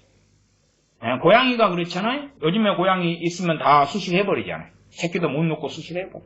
근데 사실은 고양이든 짐승이든 제일 이쁠 때가 언제예요? 새끼 때, 강아지 때. 새끼 때. 그러면 이제 뭐 언제까지 산다 그런 게 없잖아요. 그냥 고양이들이 이제 새끼를 낳아요. 그러면 그걸 보고 있다가 그냥 죽을 때 되면 죽고 살 때 되면 살지. 고양이 목적이 쥐나 잡아야지. 죽은 놈은 죽고 살 놈은 살지만 또 새끼가 또 자라고 또 누구 필요한 집이 있으면 가고 또 일찍 죽잖아요. 먹을 건 뭐 사려고 뭐고 신경 안 써. 그냥 이거 주고 아무거나 먹이지. 개밥처럼 주는 거 되는 거지. 쥐나 잡아먹고. 갖고 또 때 되면 또 쥐 죽기 전에 새끼를 또 쳐요. 그러면 또 새끼 보면 이쁘고. 자체가 힐링이 되죠. 요즘에는 고양이를 키운다 그러면 수술 딱 시키고 그 다음에 이제 이것을 죽을 때까지 막 해야 하면 애가 아프면 또 병원에 또 모시고 가지. 어쩌지 저쩌지. 힐링이 되겠어요? 당시에 힐링이 되는 것보다 쥐꼬리만큼이겠지. 걔가 주택에서 과거에 살았을 때고 땅이 넓으니까 이리저리 뛰고 돌아다니지. 그 다음에 사냥감도 물고 오지. 새끼를 낳지. 요즘 걔도 다 수술시키잖아요. 아파트에 이제 50% 이상이 대한민국 아파트에 살잖아요. 걔 멍멍멍 기서대면 민원 들어오지. 이웃집에서 조용 좀 하라 그러지. 걔가 기서대죠. 스트레스 받지. 힐링이 되는 게 아니라 그냥 미치겠지. 똥 싸지, 오줌 싸지. 때마다 산책 데리고 나가야 되지. 그래야지 싸지. 싸면 봉투 가져와서 집어넣어야 되지. 그러니까 야래꾸리하게 변해버린 거예요. 야래꾸리하게. 그러나 과거의 삶이란 뭐 치안이 좋고 나쁘고 전쟁의 시대고 그런 것도 있었지만 그러나 환경적으로는 힐링이 되는 환경 속에서 살아왔다. 지금은 이제 그게 필요한 거예요. 도시문화 속에 아파트 딱장 속에 들어가서 사는데 밖으로 나가서 꽃도 봐야 되지, 정원도 봐야 돼, 뭣도 봐야 돼. 사람이란 존재가 전인적인 존재이기 때문에 그런 거예요. 전인적인 존재이기 때문에. 그래서 정서적으로는 고갈돼 가면서 이제 영지주의 속에 들어가면 가서 충성봉사를 해요. 이상한 거예요. 이상해. 기도는 많이 했는데 영적으로 해갈되지 않는. 기갈이 다 안 풀리는 거예요. 물론 성령 충만을 받을 때에 얼마간은 옷을 봐도 행복하고 나무를 봐도 행복하겠지. 하늘의 구름을 봐도 행복하겠지. 그러나 어디서 샌지를 모르게 새 나가요. 왜? 사람은 정서적인 존재예요. 정서적인 존재. 뭐가 필요한 거예요. 뭐가 필요한 거예요. 그런데 필요한 그 정서적인 활동을 죄로 정죄시해버리고 아니면 열등한 차원, 하등 차원으로 만들어버리는 거예요. 자, 드라마 보는 건 어떤가요? 드라마 보는 게 죄인가요? 죄면 드라마 작가도 죄고 방송국에 자녀들 방송국에 들어가면 와, 우리 자식 성공했다 그러잖아요. 방송국 누구들 드라마 보고 다 해가지고 이렇게 하잖아. 광고 해가지고 누굴 죄하고 뭐. 그러니까 드라마 보는 건 죄인데 방송국에 일하는 건 죄가 아니에요. 희한하죠? 희한하죠. 믿음으로 행치 아니하는 모든 것이 죄니라. 거기에 들어가면 드라마를 보면서 먼저 뭐 하고 시작해요? 정죄하고 시작해요. 내가 나를 정죄하고 시작해요. 정죄하고. 드라마 볼 때에 그때는 좋은데 스스로 그게 또 안에 있지 못하지. 밖에 있지. 왜? 정죄를 했는데. 우리 믿음의 사람들은요. 야, 이 드라마 이거 16부작까지 다 나왔는데 못 봤어. 야, 그럼 너 내일 쉬는 날인데 야, 이거 하룻밤새 다 볼 수 있겠다. 넷플릭스에서 16부를 다 봐도 아무렇지도 않아요. 아무렇지도 않아요. 그럴 자유가 있는 거예요. 물론 어떤 드라마 자체는 내용 자체나 이런 게 죄악시되고 잘못된 게 있습니다. 마귀적인 게 존재해요. 그러나 자유라는 것은 아이보다 성인이 더 큰 것처럼 그런 것처럼 믿음에 성장할수록 자유는 더 많아지는 거예요. 많아져. 세상 드라마나 영화도 그렇잖아요. 뭐 12세 관람과 각 15세, 18세, 19세 이렇게 올라가잖아요. 드라마도 그렇고. 우리 믿음에 성장할수록 이모저모를 더해도 별 문제가 없는 거예요. 왜? 잘못된 내용을 보면 분별이 되고 마음을 지키고 마귀역사 속에 안 들고. 이게 우리 자녀들이 드라마를 보고 뭘 보더라도 그걸 관리를 해줘야 돼요. 관리해주려면 부모가 근처에 있어야지. 근거리 있어야 관리가 되지. 부모가 성가대 연습하고 있을 때 얘는 뭐 해요? 12살인데 19금을 보고 있는 거라. 그래가지고 우리가 하나님 일을 하니까 하나님이 자녀 키워준다 그러면은 아유 뱅뱅? 아유 뱅뱅? 근다 해서 금욕주의나 극단적 그런 영주주의에 빠져가지고 야 드라마 보는 건 죄야. 이제 그러니까 근데 자기도 보고 싶잖아요. 애 학교 간 다음에 보는 거라. 애 있을 때는 유선자가 돼가지고 보면 안 돼. 공부해. 공부. 절대선은 공부야. 난 몰래 볼게. 드라마 봐도 상관없어요.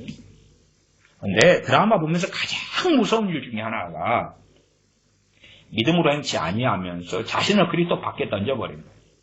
자신을 그리스도 밖에 던져버린 거예요. 왜? 그것이 열등하거나 악한 일로 규정 지어져 버리니까 주님 안에 거할 수가 없잖아요. 믿음으로 행할 수가 없는 거예요. 이건 주님께서 기뻐하지 않는 일이야. 드라마 보면서 기도도 할 수 있고 주님을 찾을 수도 있고 주님 안에서 볼 수도 있고 그렇게 돼야 되는데 그렇게 하지 않는 거예요. 우리는 그렇게 간단한 존재가 아닙니다. 드라마도 그렇고 골프도 그렇고 낚시도 그렇고 다 취미생활이에요. 취미생활. 과거의 시대에는 농경 사회고 그래서 취미생활과 그 직업이 별로 분리가 안 됐죠.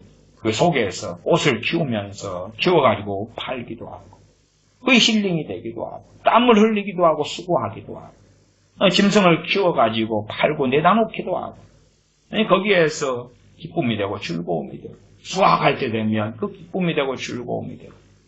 그러나 지금은 이제 그런 농경사회에서 사는 사람이 소수이기 때문에 다수는 이제 돈을 들여서라도 어디 저 시에서 형성해 놓은 작은 텃밭이라도 가가지고 고구마 몇 개 심고 신용이라도 해야 되고, 그것을 막 그리워하다 보니까 5년 되면은 전원에 내려가서 귀농하고 귀어하고 어촌이나 농촌이나 돌아간다고 그 꿈을 꾸는 거지요. 왜?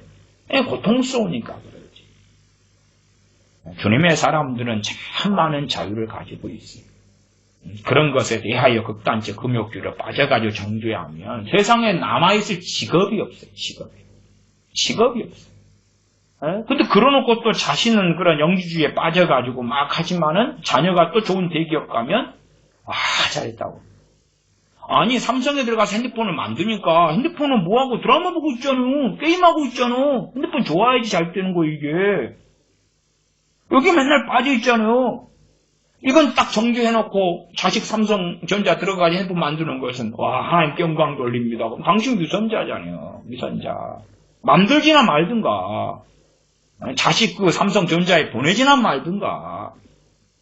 아니면 이번에 삼성전자 대리점주가 됐어. 축하해. 못 파는데.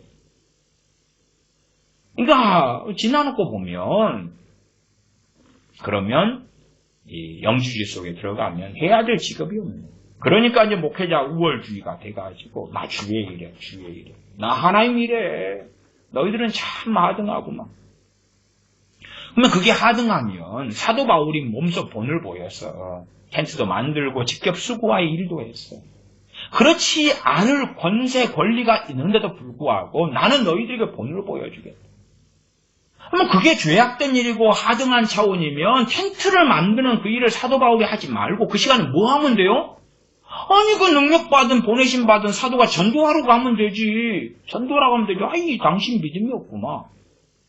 그 시간에 믿음을 가지고 전도해야지. 아니. 교인들이 일하는 것도 아름다운 일, 거룩한 일이 되기 때문에 그래요.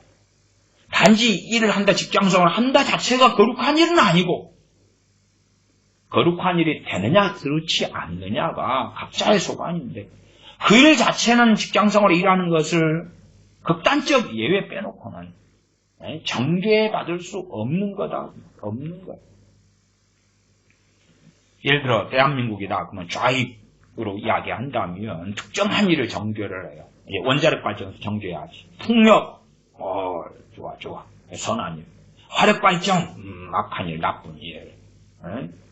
디젤 자동차 나쁜 거. 전기 자동차 좋아 선하고.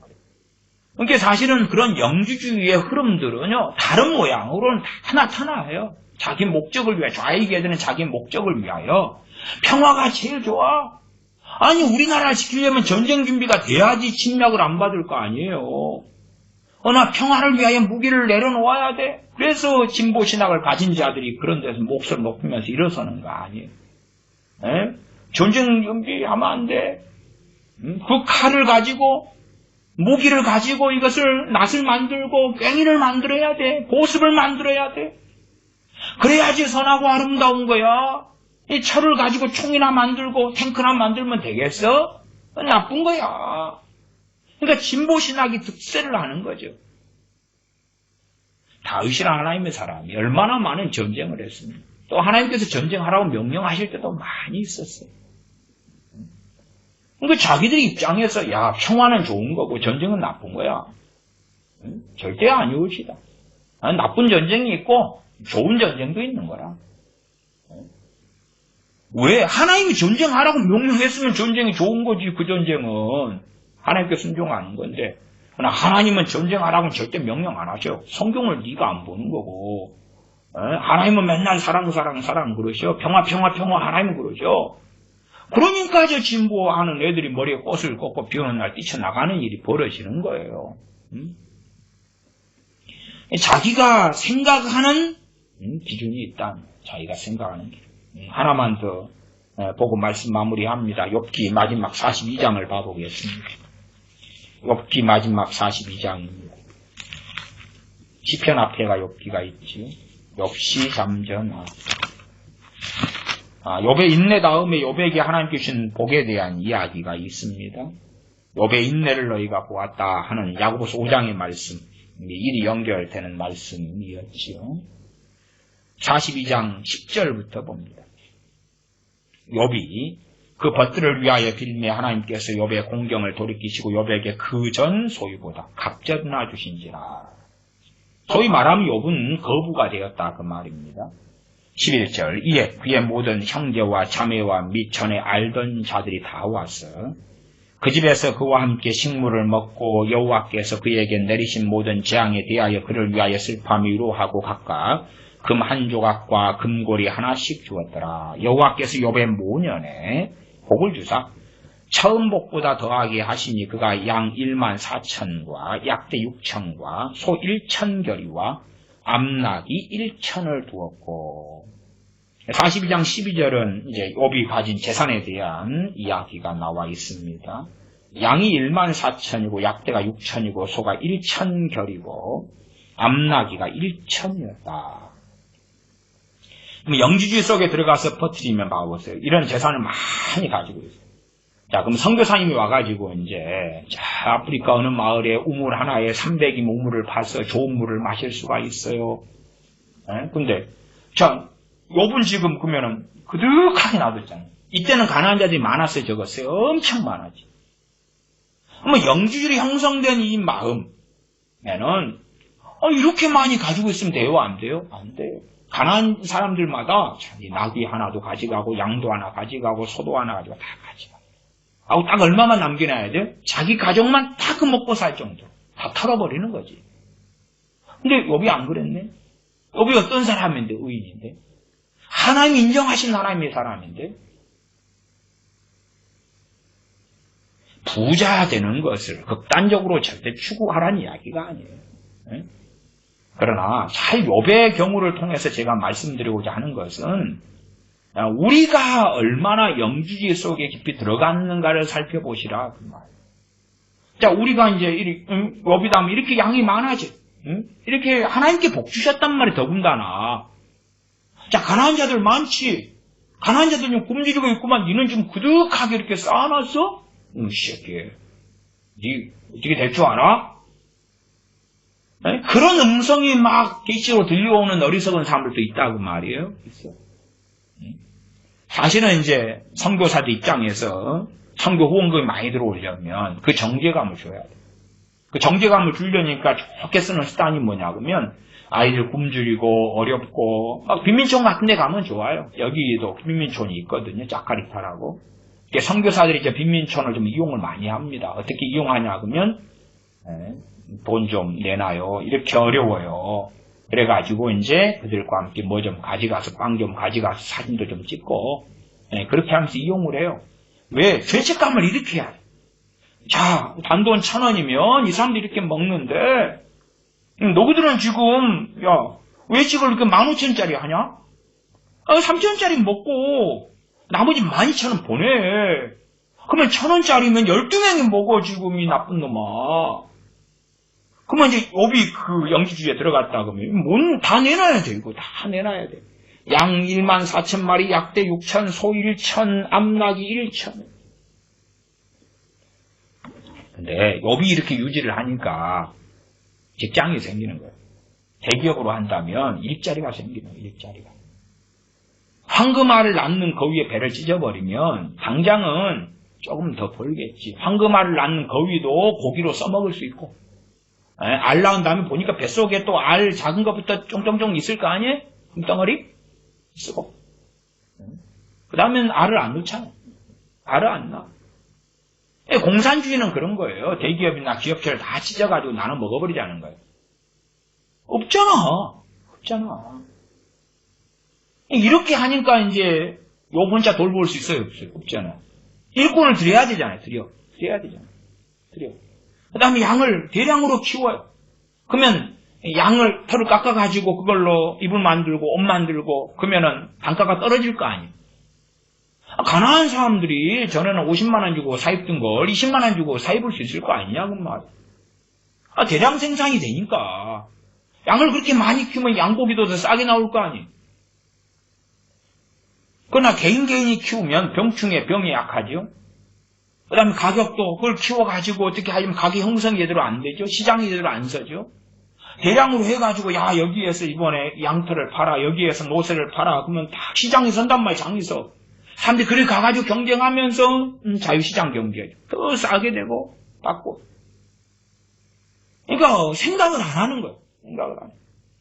그래서 우리가 이제 다 나만 먹고 사는 게 있다고 합시다. 그렇게 사는 거. 하고 들어온 족족 다 줘버려 어디로. 그것도 나쁜 건 아니에요. 근데 출발이 혹시 영주지는 아닌가는 생각하셔요. 내가 좀 더 많이 해가지고 예를 들어 사업을 해요. 직원을 서너 명을 써요. 그러면 황금알을 조금 낳는 고기가 된 거겠지.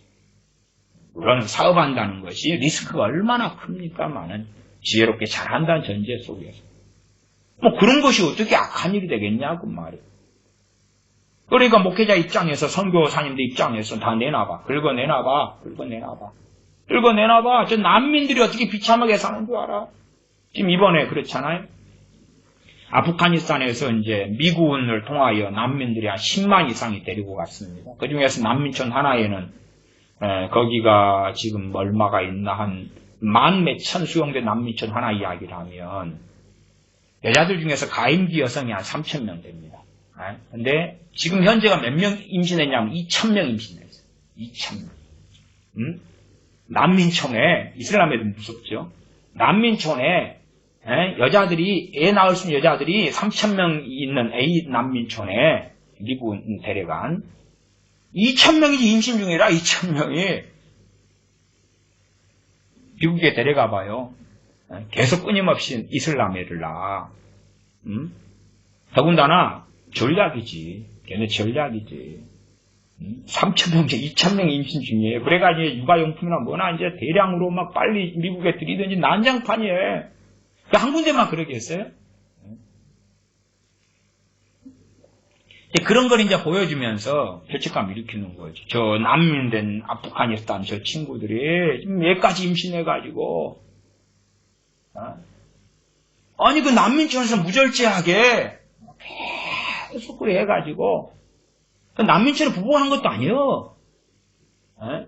좀 안 좋은 이야기 하면 난잡한 성생활 강간 진정 강간이 일어납니다. 난민들이 뭐가 선한데 배가 산더미처럼 굴러가는 게 3,000명 가임기 여성들 2,000명이라 지금 어제 그제 뉴스 보도입니다.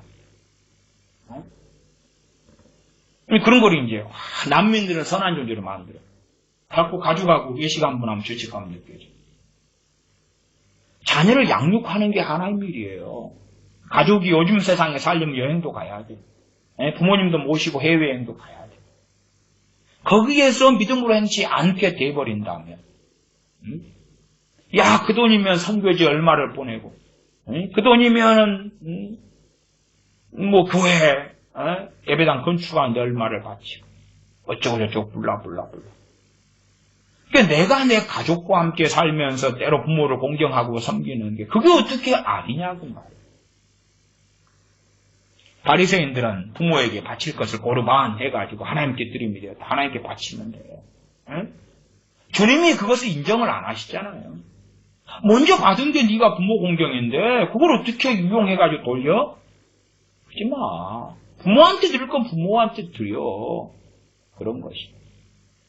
그러니까 우리는 끊임없이 잘못된 성경 해석, 잘못된 가르침 혹은 쇠뇌라고 말할 수 있는 것까지도 들어가가지고 우리가 요배 자리에 서면 양떼가 늘어갈수록 죄책감, 정죄감이 시달릴 거예요. 사실 제가 영주주에 깊이 들어가가지고 그 영향 속에 살아와서 배운 게 그거니까 이제 어느 때 돼서 이제 사례금을 한 60만 원 받으면서 이제 한 30만 원씩 노후를 준비해야 되니까 적금을 넣었어. 넣었는데 죄책감이 자꾸 드는 거예요. 정죄감이 드는 거예요. 또 어려운 사람이 있는데 나는 30만 원씩 쌓아가고 있거든. 통장에 쌓아. 못 견디겠는 거예요. 그러니까 어느 때까지 못 견디는 수위가 있잖아. 수위가 딱 차면 그냥 딱 깨가지고 또 줘버리고. 수위가 차면 깨가지고 줘버리고. 못 견디겠네. 못 견디. 왜? 아니 네가 지금 노후를 위하여 저도 은퇴하고 그럴 나이가 될 거 아니에요. 그러면은 어떻게 살아요? 준비를 해야 되는데 그게 비정상이 되는 거예요. 왜? 어디서 왔는지 세뇌가 되는 거예요. 그런 게 지금도 저도 여전히 그 영주주의가 작용해요. 그 끄트미가 어디에 숨었는지 모르게 숨어 있다니까. 숨어 있어요. 저도 그래도 사실은 상당한 금욕주의자입니다. 금욕주의자에서 제가 낚시를 가더라도 동네 낚시만 해요. 동네 낚시만. 그지 배 타고 나가가지고 돈 예를 들어 10만원, 20만원 주고 낚시하는 그런 고급은 할 수가 없는 거예요. 이게 제가 제 자신의 양심이 못 견디는 거예요. 그런 것은. 그 다음에 3,000원짜리 입값을 사면 3,000원 이상을 낚시를 해야 돼요. 그렇게 해야 돼요. 나중에는 이제 이렇게 밑밥 새우로 3,000원짜리를 사는 걸 배웠어요. 그 다음에 밑밥 새우 냉동실에 넣어놓고 안 버려요. 안 버리고 조금씩 써. 조금씩. 그러니까 밑밥 새우 3,000원짜리 하나 사놓으면 몇 달을 써요. 몇 달을. 어쩌다 낚시가 아니까. 그러니까 이게 본전치 이상을 항상 하지요. 그러니까 이제 마음이 편안해지는 거예요. 죄책감이 안 느껴져. 이게 돈 안 쓰고 취미생활. 그래야 죄책감이 안 느껴지는 거예요, 이게. 왜 그 돈이면 지금 어떤 일을 할 수 있잖아. 그 돈이면. 제가 목회할 때도 교회에서 그 아프리카나 이런데 애들 쪼인돼 가지고 이렇게 많이 도왔어요. 매달 이렇게 1인당 얼마씩 보냈어요. 이게 그런 일을 이제 몇 년을 쭉 하다 보니까 이게 이 돈이면 그랬잖아요. 이 돈이면 그랬다는 거예요. 우리가 먹든지 마시든지 무엇을 하든지 하나님의 영광을 위해서 하라. 가정사 속에서 하나님께 영광을 돌릴 수 있어야 되고 직장과 직업생활 속에서 주님과 함께 할 수 있어야 돼요. 함께 할 수 있어야 돼요. 저는 그래도 하나님의 은혜로 예를 들어 과거에 고3 때다 그러면은 공부하는 동안에 주님께서 함께 해주셨고 공부하는 것이 죄악이 아니고 공부하는 것이 선한 일이라는 것을 그런 걸 저는 배우게 되었어요. 그냥 공부할 때에 그 은혜가 있었고 공부할 때 주님의 큰 사랑을 많이 입었거든요. 그러나 이제 선교단체로 그러다가 이제 대학 들어가니까 공부가 낮은 차원, 하등 차원 터붓이 되어버린 거예요. 이상하죠, 이상해요. 그래도 저보다 먼저 신앙의 선배들이 다 있으니까 그분들이 옳겠지. 선교 지상주의야. 선교가 최고야, 최고. 이걸 위하여 뼈골을 갈아 넣어야 돼. 남는 돈 있으면 다 바쳐야 돼. 인생을 갈아 넣어야 돼. 자, 선교 헌신할 사람 일어나라. 김중건 목사님이 며칠 때 그냥 헌신을 소원을 몇 천 명이나 소원을 하는 거예요. 왜 선교 지상주의에 빠지니까. 그리고 비극이 초래되죠. 자기들 안에 든 것이 무엇인지를 확인하시고 우리도 어리석은 사람이 되지 말고 우리 요즘 세대의 자녀들에게는 때로는 영화도 함께 보러 가고 외식도 하고 여행도 하고 그런 가운데 참으로 어떤 가치관, 세계관, 어떤 진리를 가지고 부모가 사는지를 보여주고 여행지 가서 주의를 이용해서도 갈 수 있다면 가야 된다면 가서 그 여행지 근처에 있는 예배당에 찾아가서 예배드리고 기도하고 그런 모습을 보여주고 하나님을 섬기는 것이 뭔가의 모델이 돼야지. 요즘 아이들에게 그런 영지주의 속에 빠진 금욕주의로 극단적으로 들어갔을 때에 애를 데리고 뭘 학군데 아이가 믿음도 없는 아이가 맨날 기도하고 찬양하라 그러면 앉아가지고 기도하고 찬양하겠어요? 어리석은 거예요. 우리가 어리석음 속에 들지 말고 주님께서 주신 은혜 속에서 누리고 자유롭고 감사하고 더군다나 우리의 직장을 어떻게 정죄를 하면 되겠어요? 우리의 자녀들을 어떻게 정죄를 합니까? 우리의 가정사를 어떻게 정죄를 해요? 절대 그런 게 아닙니다. 부부가 함께 나들이를 가는 것이 어떻게 정죄돼야 되고 부부가 함께 반지를 하나씩 맞춰 끼는 것이 예배당 건축이 되니까 안 받치면 정죄가 일어나는 그 미친 속에 들어가면 되겠냐 그 말이에요. 안 되는 것입니다. 기도하겠습니다. 아버지 하나님, 저희는 알게 모르게 부지불식간에 참 많은 영지주의 속에 영적인 거룩하고 신령한 일, 세상적인 일, 열등한 일, 하등한 일, 악한 일 속에 분리가 되어져서 어리석음 속에 살아갈 때가 많습니다. 그러한 눈으로 세상을 보기도 하고 그러한 눈으로 스스로를 정죄하기도 하고 그러한 눈으로 형제를 자녀를 정죄하기도 합니다. 또한 자기 스스로 정죄되어서 그 정죄에서 벗어나려고 별의별 일을 행하면서 자위하는 어리석음 속에 들기도 합니다. 긍휼히 여겨주셔서 이러한 영주주의, 망령 속에서 벗어나게 하여 주시옵소서. 많은 목회자와 부흥사들이 가르쳐왔던 그러한 잘못된 그러한 덫에서 벗어나는 복된 자녀들 되게 하여 주시옵소서. 또한 세상사의 일들을 단지 그게 더럽고 추한 일이 아니라 인생사 속에 세상사 속에 벌어지는 일들 가운데 하나님을 영화롭게 해야 됨을 자녀들이 깨닫고 그리고 스스로를 정죄하지 않는 가운데 주님을 구하며 찾으며 여러 직업과 일들 속에서 주님 앞에 서서 살게 하여 주시옵소서. 우리 주 예수님의 이름으로 기도하옵나이다. 아멘. 축도합니다. 이제는 우리 주 예수 그리스도의 은혜와 아버지 하나님의 크신 사랑하심과 성령님의 교제가 통하심이 하나님의 자녀들에게 영원토록 함께 계실지어다. 아멘.